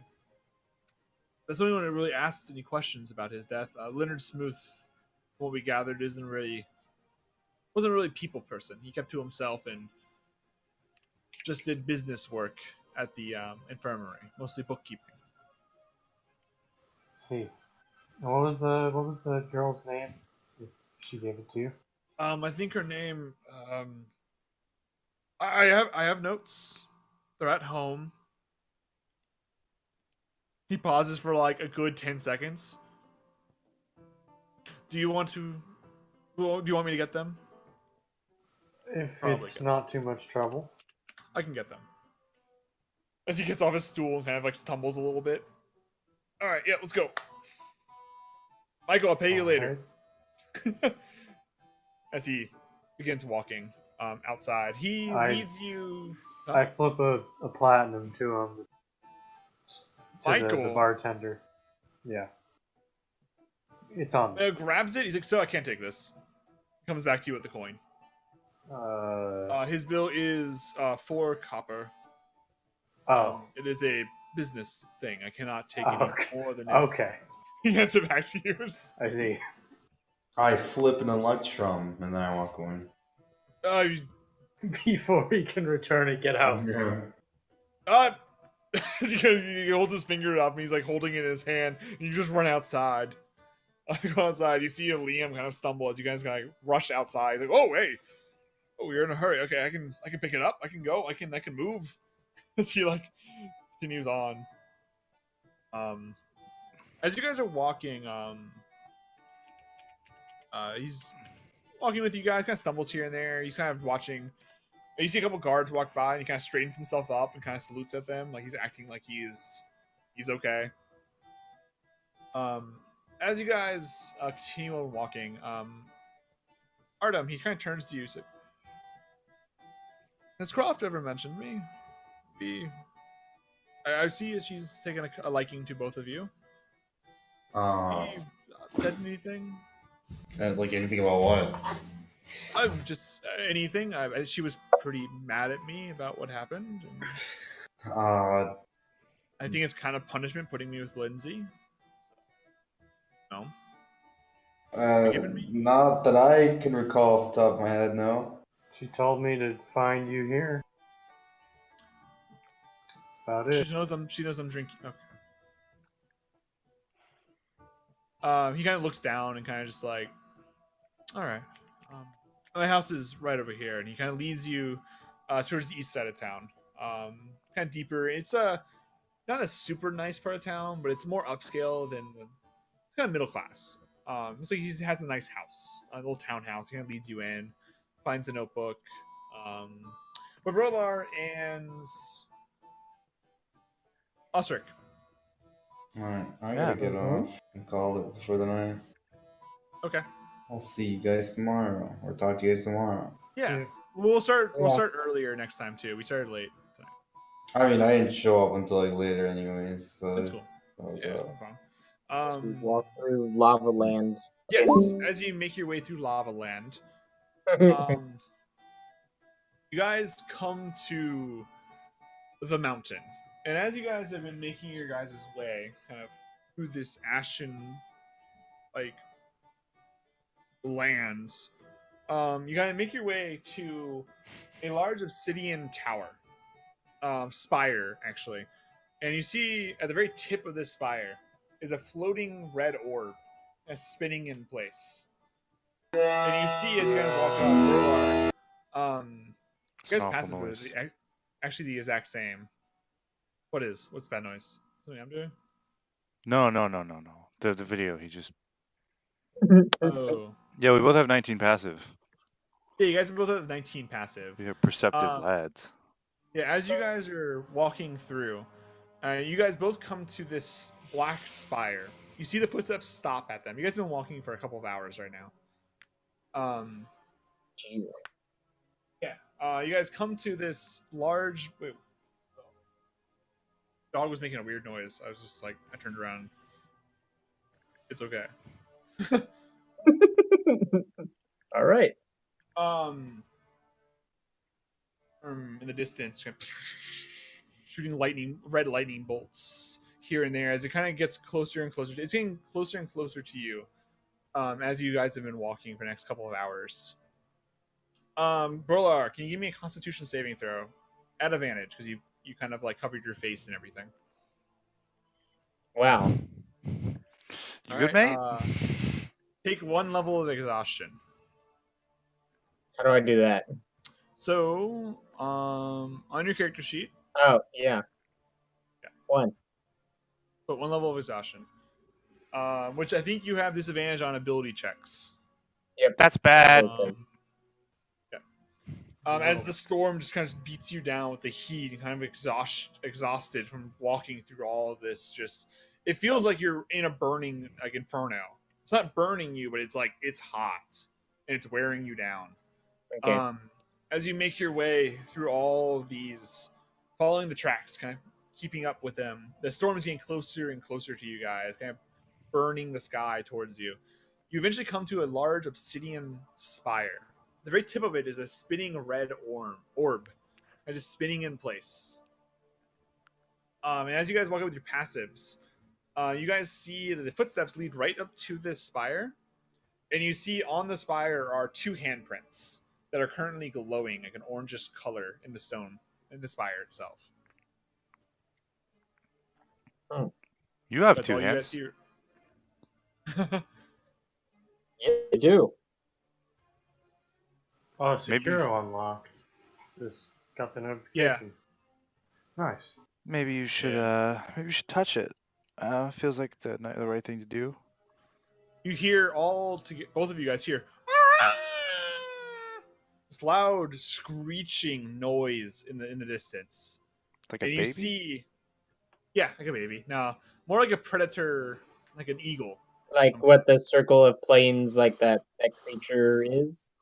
Yeah, a little bit like that. You see, Wait, but and as you kind of search for the sound, your passives kind of lead you in the direction. You kind of turn, and you see out of the giant cinder storm a massive winged creature made of energy itself, with lightning and fire sparking off of it, flying towards you in a dive bomb. You see Hey, this, do you see that? Do you... you see that thing flying towards you. Yeah. What the fuck is that? So we'll find out. Would you guys like to roll initiative? Oh, fuck. I guess we're finding out. Prolar. Fine. Let me initiate. Oh lord. Okay. This is My my token life. out? Yeah, it is. Well, Oscar just leans back. I don't know. I think this is your fight. Oh. I'll be right back. alright. This is not it, but I am going to use this thing. I feel like I have enough druidic powers already.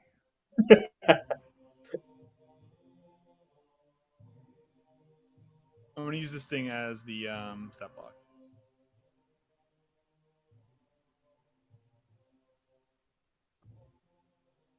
Okay. 18. Holy fuck. All right.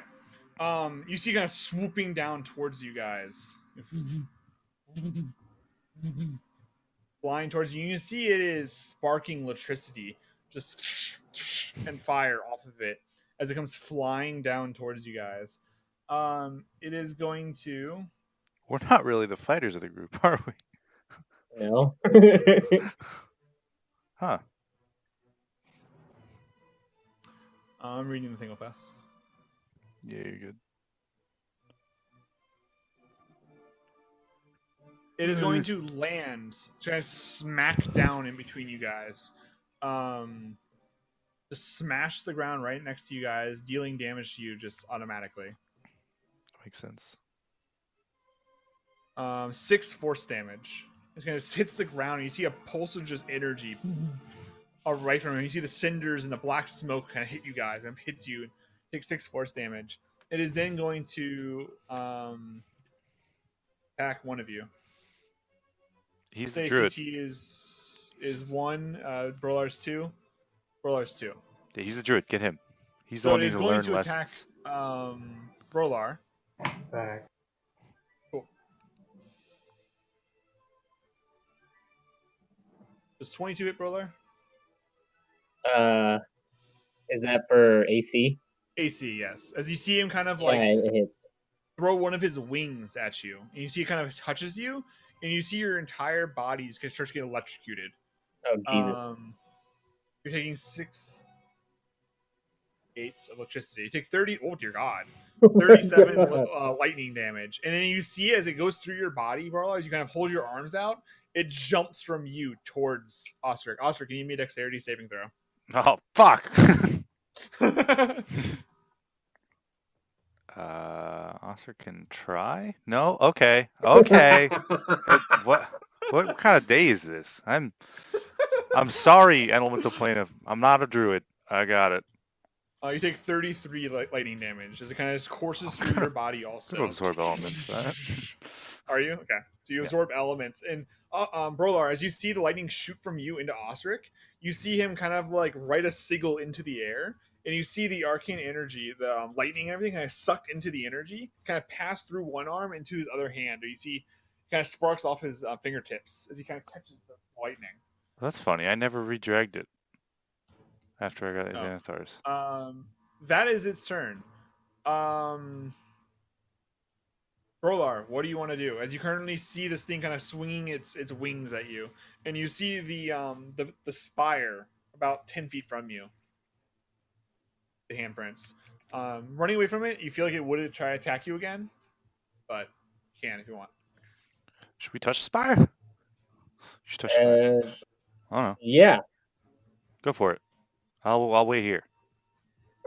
You wait here. I'll be here. Don't All worry. right, let's It's gonna kick go your for the ass, though. spire really quickly. You said it's 10 feet from us. Yes, 10 feet from you. All right, I go to spire and like put my hands where the handprints are,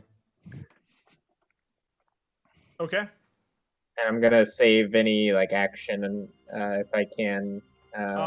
Just looking at it, kind of seeing it for a couple of seconds, like just like you see all kinds of Juridic written as you kind of walk up to. You see the entire spire lights up, and you see Juridic writing all the way around it. And kind of glancing at it really quickly, it reads that you need to spend a spell slot into it, 3rd level or higher, that activates the spire. And then Does it say basically that it needs a specific spell? it does not. It just says you need to spend at least a 3rd level or higher spell slot that activates the spire, and Okay. that then you need to read the spire when it's activated. I'll take care of this. You deal. You figure that out. I got this. All right. All right. Well- So what are you doing? I'm gonna cast a spell so I can try to get into this. Okay. So As you- does transport via plants count as the 6th level that I already did today, or Whoa. Yes, Whoa. that was your 6th level slot that you cast today to get here. I thought you were instead of that?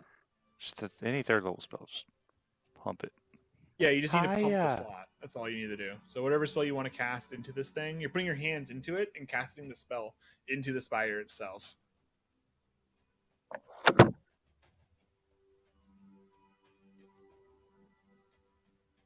Well, I'm gonna cast, I guess, this into the. Wait. Level. Oh wait, that's level 4. You can just say you use the spell slot. It doesn't really matter what spell. Okay. You just need to sacrifice a slot. All right. There. All right, a 4th level spell. Yeah. All right, so you cast it into the spell, and as you cast the spell, you see flames flicker from your hands and get sucked into the spire. And you see the spire itself, all the Druidic writing, turns a bright, like a blinding bright, yellow and red color as it kind of just bursts out. You see the creature in front of you, Oscar, kind of like rear up, and you see its claws kind of show itself in the force and lightning and fire that this creature is. It kind of rears up, kind of scared of the beacon. And you see Ostrich now. You see it too. You see there's just writing all over this spire, and bro, you see this writing all over this spire, and you see that it is some kind of banishment spell wrapping around this entire thing. Oh, sweet. Ostrich, Let's keep casting into this. Banishment. Ostrich, it is your turn. It is some kind of ancient banishment spell. Aha. Now As you're you're looking talking. at it, you see glyphs that predate like the calamity, predate the big war between the gods. Like these are ancient in their their origin. Wait, did you do it, Brawler? Are we good? Is the I eagle have to still keep here? casting. Hold on. I'm gonna try Just hold something. it off. I'm gonna try and banish the eagle. It's one of my Okay. favorite spells. Guessing banishment. Banishment. Is it a charisma save? Okay. Charisma save. Huh. Just go to sleep. Go to sleep while we figure this out. Huh. All right. One of my favorite spells. Okay. All right. As you hold your hand out and you see the this beast of just pure energy just it's sucked out of existence. Did you, Bro, what, Brawler, we have a minute. did we Roller, level up last session? Or Bobby CD? Or Joel? I'm trying to remember you said something about leveling up last session. You leveled up, yes. Sorry. Okay, yes. I'll do that now then. Okay. You're now level 11. The level 10 paladin. Paladin. All right, yes. You sit here and looking at this this spire, and you see there, Osric, you see there is a faint glimmer of arcane energy where this creature was. It's just shimmering but gone. As you kind of run over to the thing, both of you guys together, since you guys have time, roll me Arcana. That's not something I'm good at. That's what I do. Okay. I'm not rolling above a 5 this session. Oh my god, come on. Yeah. Oh, disadvantage. John, do I have advantage because I'm abjuration? You do. You Okay. do. Yeah. Actually, you do. Actually, yeah. Fucking What? okay. I go home. Hey, you figured this out, Brawler. Bye. Well, CD, all you needed was a 10. So Okay. either way, you did it. But looking at it, you see there are arcane glyphs here and there. It is a 3rd level spell cast into it. When it is cast, it stays active for the next hour. As an action, you can read the script on it really quickly. It'll force the creature to make a save to be banished for good. What creature? What? This creature. The lightning one that I already banished? Yeah. It's Oh, okay. banishing it for good. Oh. You get the sense, as you see, it's more of like a rite. Whenever someone enters, it's kind of a rite of passage for druids. The first test along their path to becoming a full druid of the Ashari. You see multiple different. It's not saying this creature specifically, but it's saying the creature. Okay. Whenever a druid comes here, it summons a creature of some kind, and they need to use this.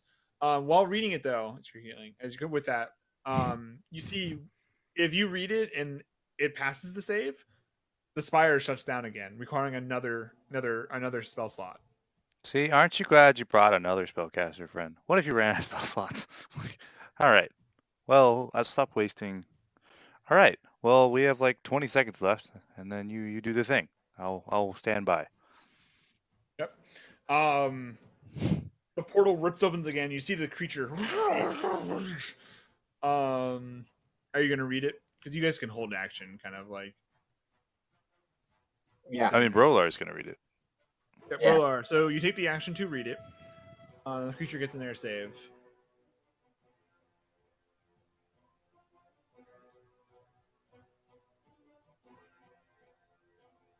Oh, fuck. Which is fails.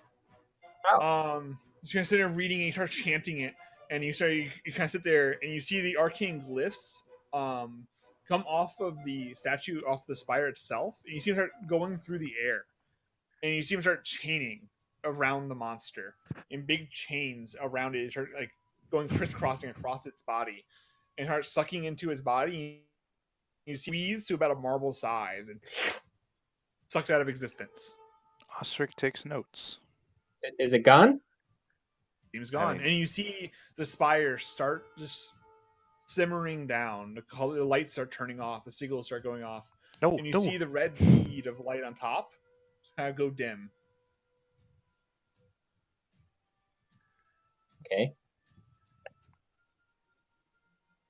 I think you did Well, it. you want to go up there? Wait, up where? What? Wherever that little red thing. It's only about like 15 feet above you. Yeah, It's isn't kinda this just like an the obelisk? top- Oh.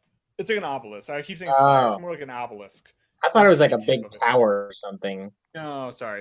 It's like an obelisk. Ostrich Okay. is. I think we did it. I think we did it.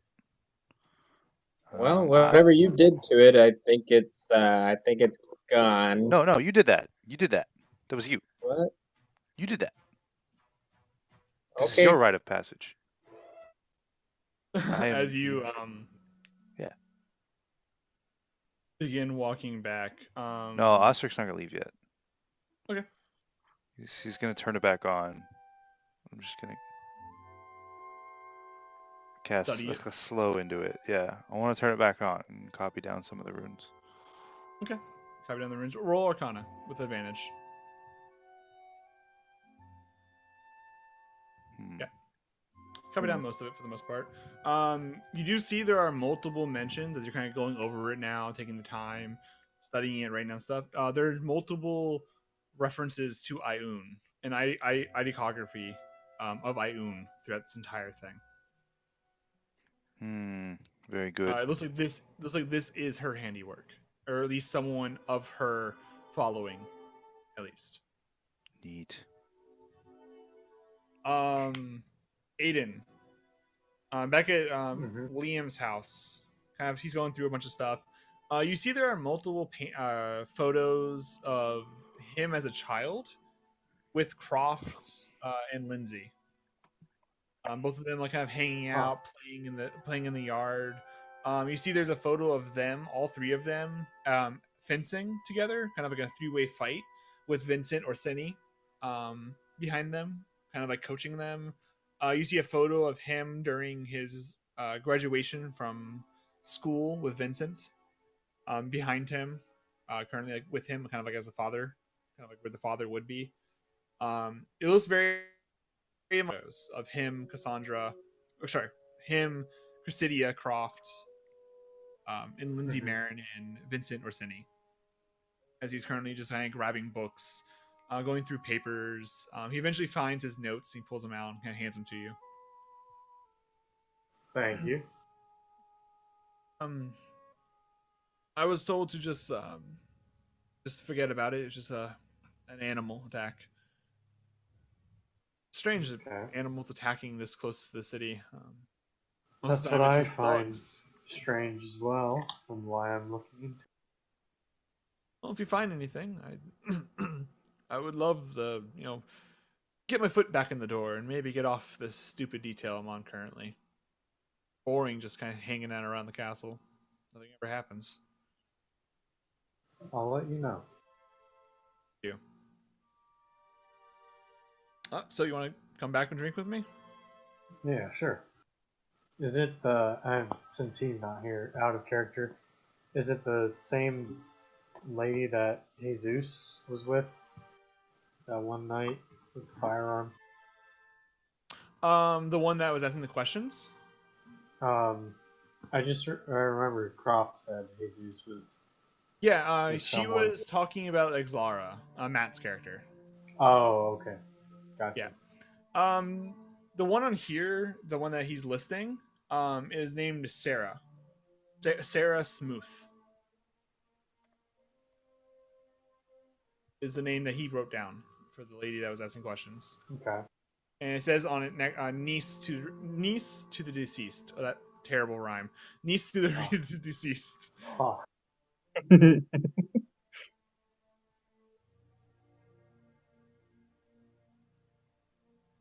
yeah, I guess I'll go back and drink with him more, keep him company. No problem. What are you guys doing as you guys make it back to the bar and have drinks? What are you guys doing in the plane of fire? Oh, I'm hanging out. I'm just chilling. If you want to go back, you can. Wait, no, actually, no. He said you were keeping the thing open. Don't leave me here. Wait, no, I'm good. I'm good. I'm good. If you want to plane go, shift? I'm Oh, you have a banishment. banishment. Yeah. I'm Yeah. actually good. Totally fine. Wait, where does that put me? It puts you in a random place on the earth. Oh. Yeah, we should go back through the portal. Yeah. So right in front of Aiden. I guess hey. No, I'm Bar like, is questioning if there's anything else that he's supposed to do for this trial. So, Th- yeet. bro, it's gonna take Oh me my like god! What the Dear fuck? God. triggered. All What are right. you looking for, man? I'm like, The truth. Oh, walking back through the following the footsteps backwards. You do see the firestorm is coming closer to you, like it's kind of spreading towards you, towards the portal. With that perception, you don't see anything immediately, like nothing's really catching out of you. There's no like life anywhere other than just some broken down, let's say, just ancient remains of life. You do see there's some pillars in the distance that maybe have been maybe a castle in the past time. You see far, far miles away. You do see what looks like the glimmer of a massive golden city. yes. Really Nice. far away, though. You do see the glimmers of a golden city. Are we going there? No, we shouldn't. It's not You that great of a should, but you place. shouldn't. Like, you should totally not go, but it'd be cool. Also, I feel like they somehow will come up with a reason to take my armor from me, so we're not going there. That's a pretty looking armor right there. You want to trade it for your life? Yeah, I'm not. Bro, It's like- actually unclear to me whether or not one of them were killed to make this armor. That's cool, bro, Lar. Yeah, it's gonna take me like 20, 30 minutes. Copy this shit down, so you know. Brolar, can you give me another Constitution saving throw? Oh my Yeah, god. I don't know if you want to stay. Like, if it's really hot, you can go home. Oh, Hey. No, you're fine. You're You're gonna fine. just like, shrug it off. You're sweating a lot, but like it's okay for right now. Just in all my robes, you know, chilling. Over the sitting next 30 down. minutes to OCD, you do write down the entire thing. Sweet. All right, we're good. Let's go talk Well, to your quest CT. giver. Yeah. With that in your book, banishment saves have disadvantage now Yes. if you use that copy of it. Fuck. Why would I not use better banishment? What? All right, yeah, making you guys way back. You make it to the portal. Are you guys stepping through the portal? Or are you guys hanging out in the plane of fire more? I No, I don't don't see any need- reason to stay other yeah. than the golden city I could see with my special eyes. All right. Stepping through, you guys appear back in the portal. This time kind of shoots you guys up, and it kind of stops you as you reach the top. It kind of lifts you a little bit so you can step 1 foot onto the surface, and lets you up gently. And you see the man still standing there. Good. I would have wept if another one died during their adventure. You see the earth start melding back into place. There's a tiny, about 2 foot wide crack as he kind of just slides towards you guys, with his arm crossed, kind of holding on to the shoulder of the other one. That hunk of a man. It's a thick man. What is your name? I'm Brolar. This is Ostric. Hey, Pleasure to meet you. I'm gonna become My a name druid. is Kornos. And looks like he kind of tilts his head back a little bit, off to like a little bit to the right, his chin's pointing at. He's like, right. Yeah, no. It is Think about hard just the as path we take. Yeah, no. I failed like 3 times before I got back in there, so I'm probably not for me. But you know. In failure, we find success. What do we do when we fall to the ground? We get thrown up in a burst of fire. I would have put it differently, but all the same, we get back up. Oh yeah, right. I Name continue is- to tunnel down. Not quite the same energy. My name is Chernos, Firekeeper, the Pyro Ashari. Follow me. If you wish, you can stay the night. We have room. Begins Oh, walking okay. further into the city. I think we can just go home though. I can't go home. I can't get back. unless you have some way to get us back. What? Yes, I do. Okay. Well, I Yeah, agree. I like always getting you back. He walks you through the city, introduces you to some people. He lets you meet the local healers. In case you need any healing done, they can do some cure wounds on you. He Yes. introduces you to We like Raider Resto. the lady Sig, who is a wandering druid. Not wandering, but she is Terra tribe. She is currently here helping people. Set up homes. Wait, we finally found Joel's mom. And Joel's not here. You don't know her? What are you talking? She's a very nice woman. But he introduces her and shows you everything. Kind of walks you through the city, showing you. He tells you the story of crap. I can't think. Tells you the story of why their city is so destroyed. 20 years ago, a green dragon, in disguise of one of their own, infiltrated our ranks and released Kravnik, the Cinder King. I feel like I read Raided about their that. lands and quite a big tale a time ago. Since then, we've been rebuilding, trying to spread our ways to Vasselheim, help protect this here node of elemental fire. So that's And why you- you're so scared of intruders. Yes, one of the many reasons. For it is our mission in life, our directive, to help protect this node against all any other word now, attackers, domestic or foreign. Flame Speaker is his name. Sorry, I said it wrong. You, Berlar, are currently on pilgrimage. If you wish to complete your training, travel to the other Asharis. Take on the other trials. Learn their ways. That is done, you will be one of us. That is what you wish to be. Roller looks over at Osric and gives a sly grin. I Let's thumbs do up. it. I grin. Wait, so on that topic, do you know where the Water Ashari are?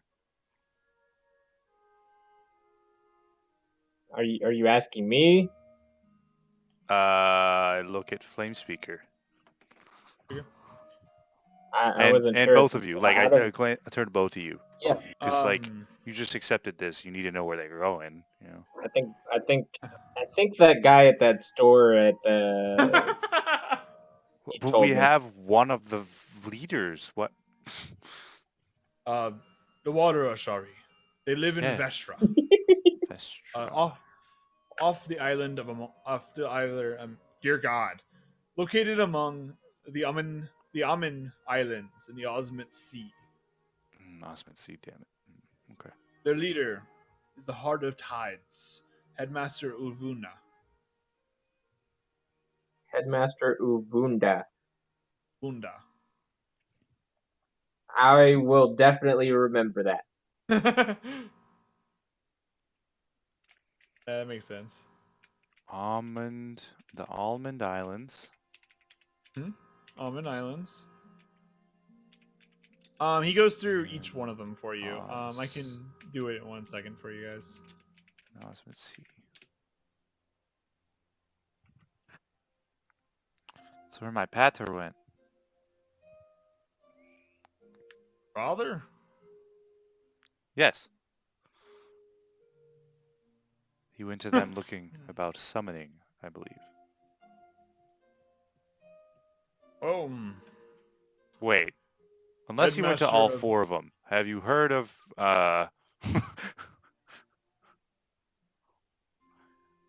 Be real annoying if I went to the Water Ashari and they're like, yeah, he went to the Fire Ashari. And then have you heard of my pater? Lord Knox? Who I can't remember the first name of? You say his first name. You know your father's first name. I haven't thought of one yet, though. He just for a couple seconds and ponders. Yes, I know the name. Oh, really? Wow. Okay. Cool. Nice. Was a good man. Oh, Sorry for what happened to him. wait. Do you know what happened to him? Didn't know exactly, but I heard the rumors that he died protecting his family. Oh, damn. Okay. That's what I Guessing- heard too. I thought that might not have been the case. Oh, he came through here, the same pilgrimage as Brolard is now on. Wait, he did the pilgrimage? Huh. All right. I guess I am gonna become a druid then. He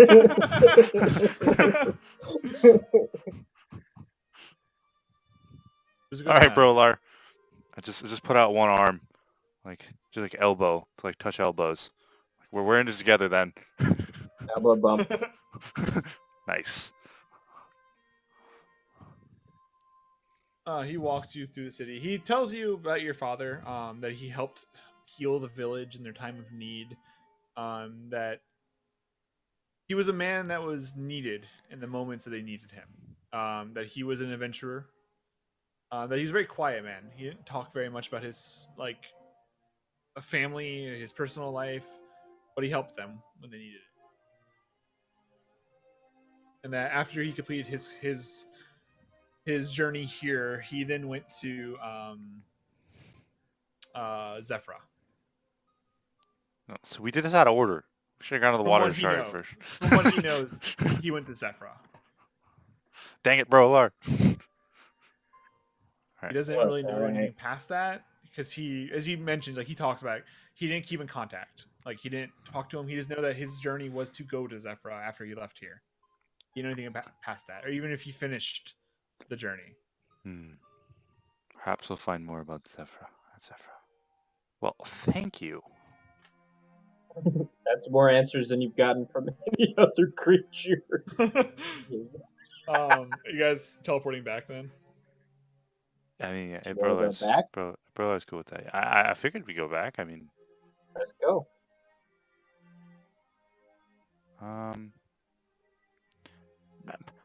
Brolar, now that you have Yes. this new ability, have you ever, by chance, traveled to Hooperduke? I'm gonna do the same thing as earlier. Hilo even out. Hooperduke. I'm gonna go with odd. Damn it! You have not. Actually, in your journeys, you have not gone there. It's damn. Damn. All right. I Well- have not. That's fine. We can find a way. Always Sure a we way. will. All right. You guys make your way back to the city. Is there anything you guys want to do over the next 3 days before the dinner? We're gonna end around the dinner. What? Okay, I didn't gain anything specific out of that little encounter. It was You just did- that. Actually, yes, you did. I definitely as gained a- something very profitable for me. As an action roller, you can activate your hands to light them on fire, causing your unarmed strikes to do 1d6 fire damage every time you hit someone with them. That is such a cool ability. I can't think of any use for it, but dude, the next bar fight is gonna be lit. Okay. Literally. As you You're get gonna make a home, Molotov cocktail out of your hand. as you get home, you feel like a fire, like a burning is within you. And as you kind of snap your fingers, you feel like your fingers can light on fire. Get away from that burning lava land. Burning ring of fire. Yep. But is there anything else you guys want to do the next couple days? Just talk to what's her name? The person I got the name. Really? All right, Joel. Roll investigation with charisma, asking around and stuff.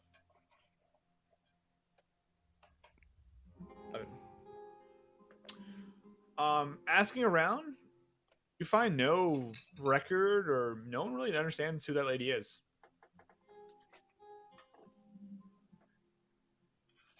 Hmm.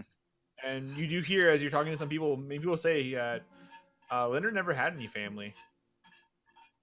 He was a pretty closed-in guy, never was married, never really did anything. He was just the insurance guy that he investigated some buildings and wrote up papers and whatnot. Hmm.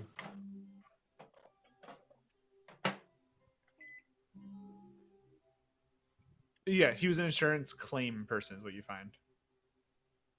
That's But- fucking I lame would shit. also talk to Barry about what's. Okay. Um, roll investigation with charisma again, with disadvantage for Barry.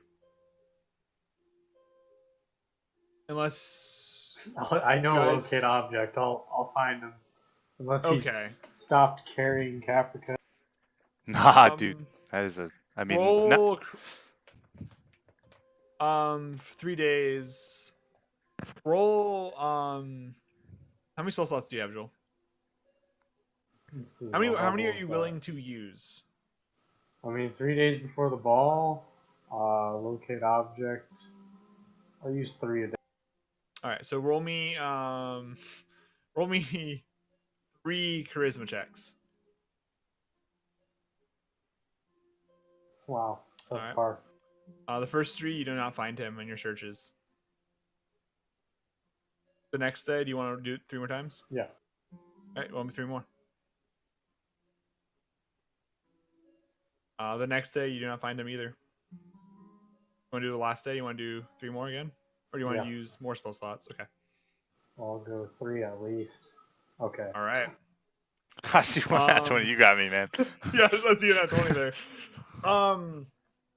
In 1 second. Barry is doing something. I need to give me 1 I second. am. So much coke.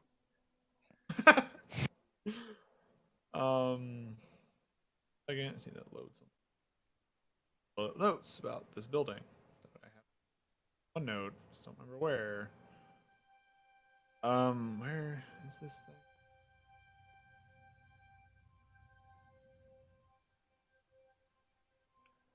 Sorry. Never did get Gandry Lim's head. Hmm. That's true. I was like gonna try to, but there were too many guards. Dark. Yeah, stupid demigods had to kill him in a sewer. Who kills someone in a dungeon?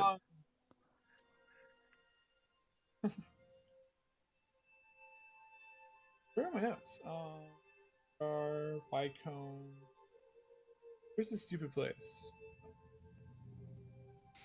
Isn't it just like a ship?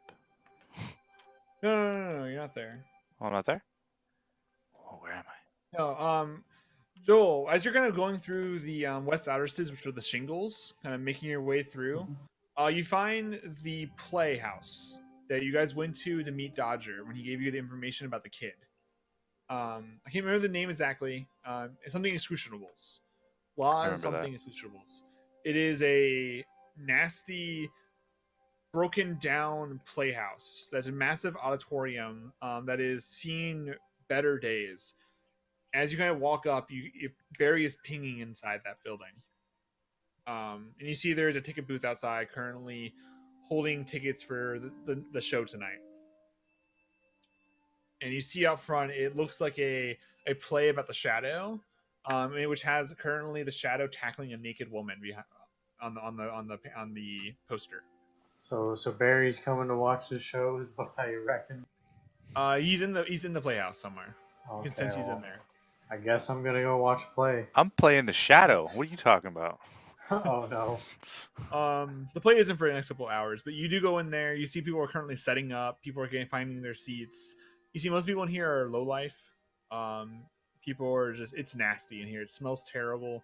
But you do eventually find a man that is pinging Barry. Barry, I don't know. Whatever you guys want to do. You see Barry though, but you see he doesn't look like Barry. I am Hugh Stalwart. I'm what? Yeah. Hey Hugh, how's it going? Oh shit! I look around. Do I see anyone else in the party? It's just you. You I here alone? imagine. Well, I imagine I would have brought uh, Dap Rock. no, Jesus, because he wanted Just to speak to him too. glaring at Jesus. Jesus is Still there. got some beef with that dude. What's up, Aiden? I've uh, been waiting outside the city every night. Where you been? You just got pulled out of town, and the town we went to almost blew up. where'd you guys go? What? It's been a while. Uh, our tomb. Oh, did you ever get that dude we were chasing? What was his name? It was something with a ball. Sabal lost. Sabal lost. Oh yeah, that guy. Andrew Lamb. Andrew laugh. Did you ever catch him? Kinda, and then we talked with him, and he gave us money, and we went our separate. Oh. That's nice. What's up? Mhm. I'm just Where's hanging out, doing a Where's play. dude's thing? Robin, Joel. I'm trying to look for the guy's information. Oh, I found it. new card. Yeah. Do you remember Ducard?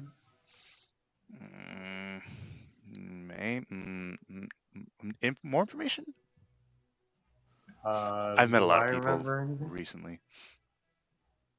I mean, out of character, I he's the don't. dude we saved in Rowan when we were. Remember when we Yes, went to he the had temple? the soul. You went to the temple, and he was currently fighting the lizard folk underneath the temple when you got there. And he had a pure silver sword, that Didn't had frost on it, and when he clutched it with both hands, it cast the armor of Agathis on himself. I feel like that dude had one of those Kraken swords. I Did we do ever not find out? remember this. There he does. It was a long time ago. Mhm. Barry, both of you guys here from above. Hey, Hugh! Yeah. Get the naked women, put them in the pit with the saw blades. Right. Yeah, I was about to do that. Right on that. You see from above, kind of where like a director would be above the set. You see a very, very tiny man, super thin, long goatee that comes to a point, it kind of dangles down to his chest, with a long handlebar mustache. Comes out with nasty, ratty hair, wearing a makeshift gold crown with many jewels in it, and a long, like Santa Claus cloak draped over his small, tiny body with a long cane, kind of giving orders to random people on the set. Barry, you know this guy is Pitts Swatzel. Yeah. Pitts doesn't mess around. Um, Let's walk and talk. Go kick Well, cat at the naked ladies. Are Anyways, you busy? Because I mean, like, well, can I'm always- always busy. we can always meet at the regular spot later on. Oh. The better time. Oh, I mean, wait. Can we? I mean, can we do the thing too, or are we just gonna talk? That's a good drug addict. There's a very long-winded story about the wand, and I don't think we should use it anymore. But it'd be better to explain when you have time. But you still have it though. Of course. You guys come to a room where you see it says actresses, in like makeshift letters, like they were taken from other buildings and put across the door. Actresses. Going inside the room, it is just filled with naked women, multiple different ages, races. Most of them look like they're paupers, poor people. Many of them have welts. Look like some of them are diseased, and they're currently getting makeup done. And Pitt says it's time to go to the pits. Come on. you see most of them getting our gold. They walk by and they Yeah. Well, you. Of course you will. Don't worry about it. Yeah, that sounds like a good idea. I can meet you guys later. Just bring the wand.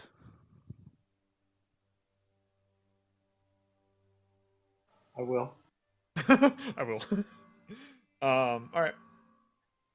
I'll Barry, you lead continue. them to a pit that you know is going to murder them later tonight. But you do lead them to the pit. You guys will get gold. Um, It'll be great. Don't worry. You'll get out of here. You'll be big one day. Wait, what are you doing? What? Are No. you giving them gold and telling them to run? No. Oh, No, I'm just telling you guys you're gonna get gold. You're gonna get out of here. okay. It's gonna be great. You're gonna be big one day. Now go in the pit. They go into the pit fine. Like they look a little drugged in a way. They're kind of susceptible. They're kind of just like going along with everything. They go into the pit. GG. They're gonna be there for the next couple of hours, just like waiting for the play. I don't know. But I Aiden, like you go back. wanna do what Spitz wants, right? I don't wanna. Yeah, I know. Okay. Aiden, you go back. Do you guys meet tonight, or do you guys want to meet another night? Or do you guys just want to see? I'll tell Barry if too. I don't know. Maybe keep an eye or an ear out for Dukin because I saw him. Well, I mean, I get a break in half an hour. I think. I get a 15-minute break in a half an hour. I mean, you guys like out of character, more so just saying that so Jesus can ask you whatever it was. Yeah. Yeah. My current employment status is I hang around here. I see. Yeah. Oh, but yeah, I get a 15-minute break, and in an hour or so, can meet you out back. Okay. Amazing. We can just fast forward. You guys meet in an hour, and I'll come back out with a sandwich. You know, if you like sandwiches, I think I know someone who can get you a real good sandwich.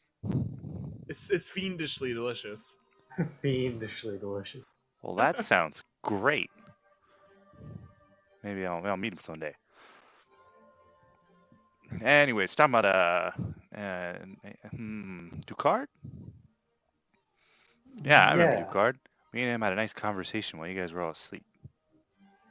Oh, you That didn't sound bad. What about? Oh, about some flowers. What? Well, I mean, how do I explain? You know, maybe words aren't that. I try and shift my hand and show. All right, roll charisma check.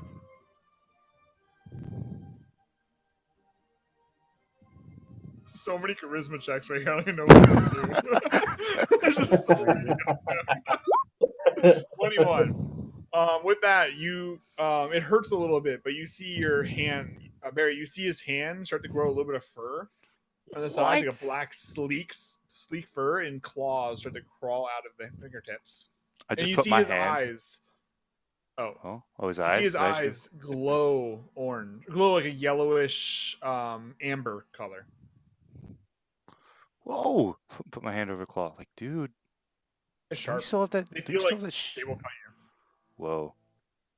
Is this what you've gone to now? I mean, you still have that shield, right? I'm sure you could take over without whatever you're doing here.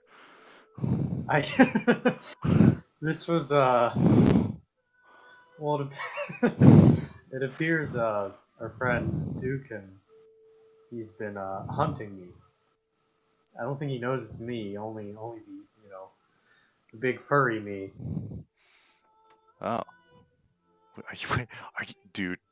Are you a shapeshifter now? High five. I guess. Okay, out of character, I just want to point out that you're a gay furry, literally, in this game right now. It's what the dice have decided.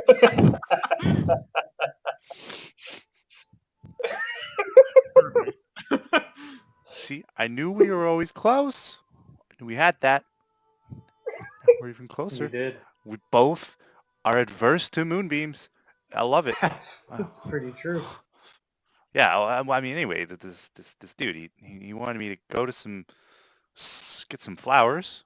They grow on the eastern slopes of Jikugan, and bring it to the tallest mountain. Do you think it's got anything to do with him hunting you? That doesn't seem related at all to me. Did you do that? No, no, that's really far. No, I haven't done that yet. Yeah, okay, that's what I thought. I am not focused. Hmm. I mean, I'm going to, just whenever I'm done Okay. with what I'm doing here. All right. So I heard you're buddy with the Baroness. Yeah. Are you moving up? You getting there? I mean, I still got that speech ready. Whenever you want me to, whip it out. You know, no. You're, Do you have it in writing? well, I do. Or is it in your? I would love to read it. Oh yeah. Well, I mean, I can. Oh yeah. Well, check this out. I mean, there's a little bit of lies, or alternate truths. Alternative I facts. write it down, and let's check this out. Check this out. Check this out. This is draft. This is draft. Things happened, and we kind of fell out of the thing. But I'm still rooting for you. Still rooting for you. Whenever that comes to the political vote or however that happens. One barony at a time. I like that. I'm fighting for you. I'm rooting for you. Mm-hmm. I've been presented with a great many different ways to go about it. I'm just not sure which way. Yeah. Well, I mean, if Arden hadn't reported me to some mutual acquaintances, I would still be helping you. All of a sudden, Davrock bursts through a window. Oh, I'm joking. shit! I'm joking. It's him! Yeah, no, I still... You did kinda, hang those people from me. Look, It's a little bit weird. Everyone makes mistakes. I understand that, but the law doesn't. It's what we choose to do to atone for these mistakes, to define who we are. Right? Yeah. Sounds like a bunch of baloney. Does it? Do you smell baloney? Does it? Anyways, Well, it's been good talking to you again. We'll stay in touch more now that I'm back. Yeah, it's good. It's good. So if I had any hit and runs or smash and grabs that I needed help with, do you guys still do that? Or What? Maybe. Just a theoretical thing, nothing. I mean, depends on the circumstances involved, but maybe. The legality. Context, Legality. context, the mark, all that. Okay, just checking. Yeah. No, Artem still does. Okay. Hey, Hal! It's Hugh. What? Anyway. Hugh, sorry, I can't remember. Hugh! Oh, man, I didn't even get to eat my sandwich. What? Yeah, I think I have 5 minutes left. Boss needs you. Fucking spits. Whatever. Talk to you guys later. Yeah, no, I'll be around here. I'll be around here. Oh. Like forever? No. No, I'm planning many lateral and vertical moves. I see. I'm playing chess. Yeah. I gotta You go. and me both thinking, man. Yep. Wow, Barrias became. Holy God. Aiden will remember that. Holy. Yeah. Oh, yeah. Okay. No one's holding them back anymore. Yeah. As he does that, goes back in the pits, Swatzel, to talk to him about stuff. Do you guys want to do anything before the dinner? Preparations or anything? Joel, you didn't urge Barola urges Ostrich to kind of bring up the whole Nox father figure mentioning? What? What do you mean? Oh yeah, I found out my dad. Yeah, yeah. My dad. Oh wait, my mom. Oh, I'm not looking for. Damn it! You tricked me. You gotta tell someone. Well, me and you know isn't enough. We're like bros now. We're both gonna become druids. It's gonna be awesome. Wait, do I have fire fists or is it just him? I just. You do not. Oh. Well, we gotta go You're back. just him. We gotta to, go like, back. I even- didn't actually do the trial. Damn, I'm gonna have to like put that in my character sheet somehow. Fire. Yeah, yeah, we can do it. We can do it later. Fire. Bro, Larry, we have to go back. I didn't actually do the trial. See if old man Druid would accept you to do the trial yourself. I'll go back. I've been there now. Yeah, Now he trusts us. Vesselheim was just like an hour away too. All right, yeah. Yeah. The morning of the dinner, you guys kind of get ready. Get ready, do your things. Make sure you're presentable, cleaned up a little bit. The day goes by pretty easily.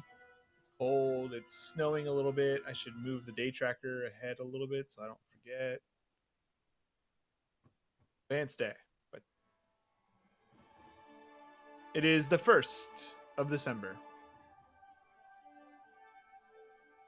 Cold day. It is but it's pouring a little bit, snowy rain. Starts to pour out a little bit. But you make your way to the castle near time for dinner. All of you guys get ready, dress up nicely. The castle's Long Shadow. This is the first time you've been to the castle, right, Broler? Yes. Like, all right. Castle Wycome's Long Shadow looms over the city as a terrifying testament to the power of whatever mighty overlord ruled this land thousands of years ago. A magnificent achievement in architecture. The castle walls and spires raise high into the sky above. The entire structure looms even higher because of the ancient foundation, an ancient monument in the shape of an immense flat-top pyramid. Along one corner of this impressive foundation has fallen into ruin. The additions built into the sides by eager and talented Wycombe masons have created one of the most recognizable landmarks in all of Wylandia. At the base of the stairs is a group of welcoming guards, which one of them, as you guys walk up, is Liam Salado. You guys begin walking up. You see there is a nice.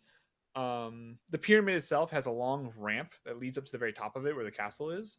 At the very base of that ramp is the station of guards that kind of checks everyone who goes in. You see there's a long emerald carpet leading all the way down the staircase. And you see out the front is Liam, and Liam kind of waves at you guys as you guys walk up. Good to see you guys again. Aiden, good to see you. Good to see you too. Lord Knox, I'm not sure I've had the acquaintance. He kind of holds your hand out to you. Be right back. Say again. He holds his hand out to Hey. you for a handshake. I haven't think I have made the acquaintance. I am Brolar. I'm just with these guys. You're in good company then. Good people. Saved my life multiple times. Name is Liam Salado. The guard of the castle. I have his hand out. Just like a generic guard or something. That hurt him. He's better You once. know, it looks like I am currently the lead guard of the front gate. And the other guy, two guards next to him, kind of look back and forth. And I was like awkwardly side eye each other. Liam's, well, if you follow me, I'll lead you up to the staircase. Kind of leads you up. The two guards pass by. He leads you to the top of the pyramid, into the massive obsidian walls of Castle Whitecomb. Inside, you see many people, many nobles intermingling. I have photos I'm going to show you guys in a second. You see many nobles intermingling, each giving you an eye and continuing their conversation. Among them, you see Lord Nathaniel Arcano and his wife. Nathaniel Arcano, this man. Oh, Oh no. God. That Do I was have to bad. roll for him too? Fuck. um, Okay. you see him That and his average-ass wife. couple. Him and his wife are currently talking to each other. You see Vincent Orsini. Back. Hey, Liam introduced himself as the lead guard of the front gate of the castle, and he's currently walking you guys up into the castle. When you guys enter the castle in the main foyer, you see Lord Nathaniel Arcano and his wife currently talking to each other. You see Vincent is currently talking to Lord Osseo Caraway, which is the partier man that you guys know about. Him and his wife are currently being loud and rambunctious and making jokes, and Vincent's currently just kind of sitting there talking to them. And you see, as you guys enter the room, you guys are a pretty big presence. Everyone kind of turns, kind of just nods, keeps on looking, continues in the conversation. You see Vincent kind of wave at you, and you see him begin to walk over to Liam as Liam's kind of walking you through here. How is everyone doing? Is everyone having? Welcome to the party. What You is see this Liam party again? I don't remember. Well, I don't think he kind of leans. I don't think it was originally meant to be a party, but word got out that the Baroness was having a dinner before a ball, and well, one thing led to another. Aussie over there started a rumor. Now it's a party.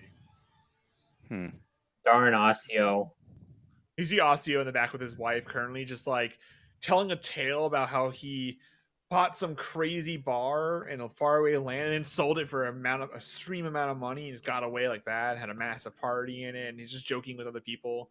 You see other nobles currently just joking with him back and forth, and you see Vincent kind of lean back and look at him. He's like, "Talks a little too much, don't you think?" Oh, for sure. He's nice though. Couldn't hurt a fly. Brolar, next to him with your passive, you do see Vincent has a magnificent rapier on his side. Like it looks like it's like finely crafted. But you see his left hand is made of wood. Is wood? Is wood. His left hand doesn't move. As is currently wearing a glove over it. But you see as he's talking and stuff, his left hand doesn't like flex or move or anything. Or his right hand is constantly moving. He's more like very Italian the way he moves. Like he's very talkative and moves his hands and his arms a lot. But you see his left hand doesn't really work as he's currently talking, and you see every now and then he keeps looking at Liam, like trying to talk to Liam, and Liam's not really paying attention. Oh, well, I just want to say hello. I haven't talked to you guys in quite a little bit since I was in jail that one time. Oh, well, this Yes, is quite a crowd we have here. It is. A guy walks by with some wine. He kind of reaches over and grabs it and starts drinking it. Well, Classy. I'm pretty sure that you have the special date with the Baroness. One of the hold you, Liam. Take them away. I'm joking. I don't really care. He keeps drinking, keeps on walking. You see Liam just not really paying attention to him. Is on the 4th floor we're going to. Liam continues on past. As you guys walk on, you see everyone kind of just watching you as you guys are kind of the royal guests in a way that you're going up there first. Everyone's kind of just watching as you guys go up the staircase. You here? Oh, Ostrich, do you know scrying? You did buy the scroll. Yeah, I do. Okay. Later. Later, yeah. Should I even be here, Aiden? Huh? Should I even be here? I feel like I'm a little too high. I'm not. Yeah, I'm we not- are. We are. We're gonna mingle, dude. Come on, let's go. Aiden, good luck. You going back downstairs? Wait, are we just in a Just room leaving with? me. The main foyer had a bunch of nobles in it talking. There was Vincent, Nathaniel, his wife. All these people are talking. The servants walking around. Liam is walking you through them up this main staircase to the 4th floor, where Aiden knows the grand dining room is. It's on the 4th floor. No, we can go unless it's like just her, and then we'll leave. And I Probably wink at just it. her. I wink at Aiden as we go. as you guys make your way, Liam kind of just leads you through, just telling you about his day. That it's boring here, nothing's really happening. He leads you to the fourth floor, and I'm gonna entering a cast large banishment room. on him. I don't want to Aw. entertain him. Entering a large room that you, Aiden, have been to before. You see the wooden floor, walls, and the ceiling of this large hall present a rich and harmonic scheme of decorations.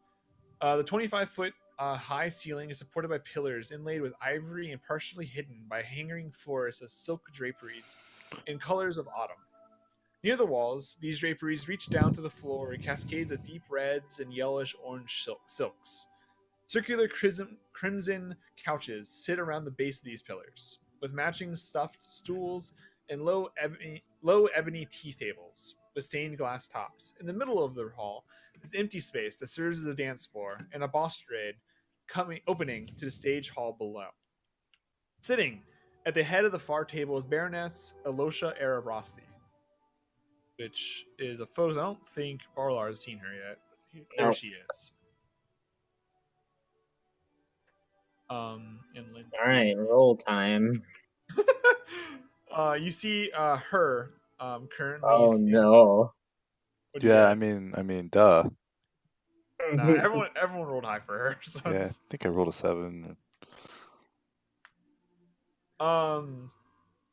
You see her sitting at the far table, head of the far table across. A vision of beauty wearing an elegant emerald and white silk dress. Adorning her head is the jeweled golden crown in the shape of 3 large dragon fangs. That's cool. And standing to her right, kind of next to the table, is Lindsay Marin, her personal bodyguard. Standing to her left. Well, As you enter the room, you see the room itself is a long table. Just keep rolling. You see the long table, and you see there are a lot of chairs at this table, and each of them has dining room set for a person at each seat. So there is expected more guests here, but currently it is just her. Oh, As you guys enter the room, Brolar and Joe, what's your passive with sight? 14. Brolar and Osric, you see as you guys walk in, Liam and Lindsay kind of trade looks. Lindsay looks really annoyed at him, and you see Liam kind of lower his head, and just kind of quickly says goodbye and closes the doors behind you. wow, we're not supposed to be here, huh? You see Elosha kind of stand up. I am Baroness Elosha Erarasi, and I'm pleased to meet you. I just turn and look at She's mainly talking Brolar. to Brolar. This here is Lindsay Marin, my protector and greatest friend. You see Lindsay kind of bow. And Brolar just kind of bows in their presence. It's nice to meet you. Pleasure to meet you too. Here, take a seat. Take a seat. The other guests should be coming up soon enough. Oh my God! What did I do with the baby griffin? Case is taking care of it. I have a child. All of a sudden, this dire moment of royalty. We'll say Artemis here.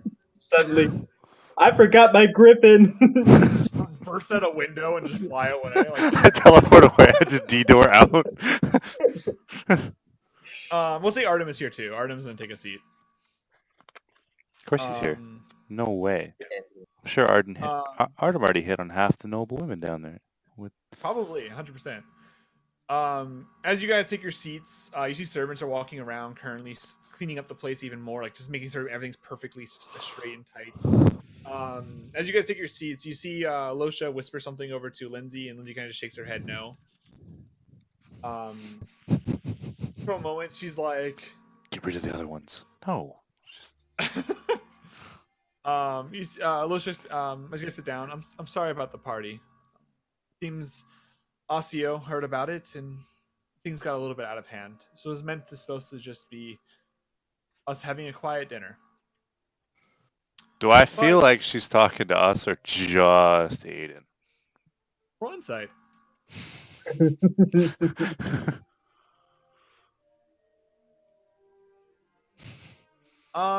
It feels like she's talking to all of you.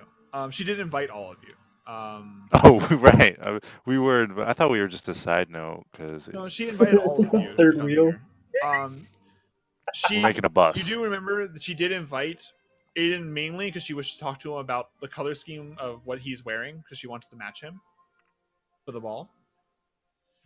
Which she goes into currently as she's Aiden. What colors are you going to be wearing for the ball? I was thinking dark green with gold trim. Kind of shakes her head. I like it. As you I feel currently like see, those her are robe Prolar's colors. currently green and white. Hey. I had to pick something that wouldn't clash with her hair color. She kind of nods over to a servant, and the servant kind of writes it down. Pleasant. As she says that, the doors open, and you see Lord Akano and his wife, and Lord Osseo and his wife come into the room. And you see a commoner, dear God, a servant, announces them to everyone, and Losha kind of stands and bows and lets all of them come in. Lord Arcano and his wife sit next to Artem. Lord Osseo and his wife sit next to Osric. Lord who? Osseo and his wife. I didn't bring my mom, so. Don't know what to do in public situations without your mom. And you see No, not that. Arcano. Arcano sitting next to Artem. Mm. Arcano and his wife are sitting next to Artem. Osseo and his wife are sitting next to you. As everyone's kind of sitting down, everyone's kind of talking. Arcano is currently looks across the room to you, Osric. Lord Knox, how go things with your You know what your mother and I are doing, right? I mean, I had a guess, and I didn't really want to know if I was right. Oh, well, we're currently restoring the Road of Arms on the east side of town. That wasn't what my guess was. It is a local, and you see his wife speak up. She looks a little tipsy. The Road of Arms, it's quite dear to me, and your mother shares my passion for it, and my husband wishes to help with that. They kind of go into the restoration project, how much money it's going to cost, and it's very boring as they're currently just going through. And Lord Akano goes through all the recent donations and things he's helped, charities, and as you know, he always does. He kind of likes to showboat what he's done for the city. Because he's a demon. All of you guys are currently talking. Everyone's kind of mingling with each other. Just write on a napkin. Just to slide it to Brolar. That guy's totally a devil. Brolar just kind of gives him like a what look right now. This guy kind of look. This Another guy napkin. to you seems super nice. He's another napkin. Another napkin. Yeah, that guy right now is totally a demon. At that moment, the doors swing open, and you hear, "I present to you Lord Henrik Argid." And who? you see Elosha kind of stand up, look at the door, kind of happy. She looks like she's been waiting something. If Elosha stands up, I stand up. All right, Elosha stands up. You stand up. You see everyone kind of stand up when Elosha does because she's kind of like the royalty. Yeah. You see Arcano stand up. Everyone kind of stands up with her. And you see this man walk through the doors. You see he's in full noble attire with his sword on his side. And you see there's many different servants around him. And he kind of looks at the table. Yeah. Did you mean to give us something? Because I don't Yeah, I did. see anything. No? Oh, that guy. Oh, is it Amen? Eamon Taurus Ducard walk through the room, kind of glances over the room, and you hear Elosha, "Uncle, you came." Uncle. Chokes on his drink. Like, Tough. And that's rolling tonight. What? Chokes on drink. a spit take.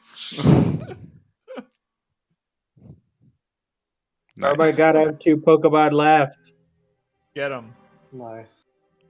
I Wow. need to breed them to get their like pre-evolution. Nice. Now I have Immune Banishment. You do. They have Sweet. disadvantage on the save. I I'm am very banish it. tired. I'm gonna banish everyone I'm now. you. I want to finish the Pokedex though. I can't Makes stop. sense. I'm 2 away. I usually 2 away. Yeah, like Gotta go for it.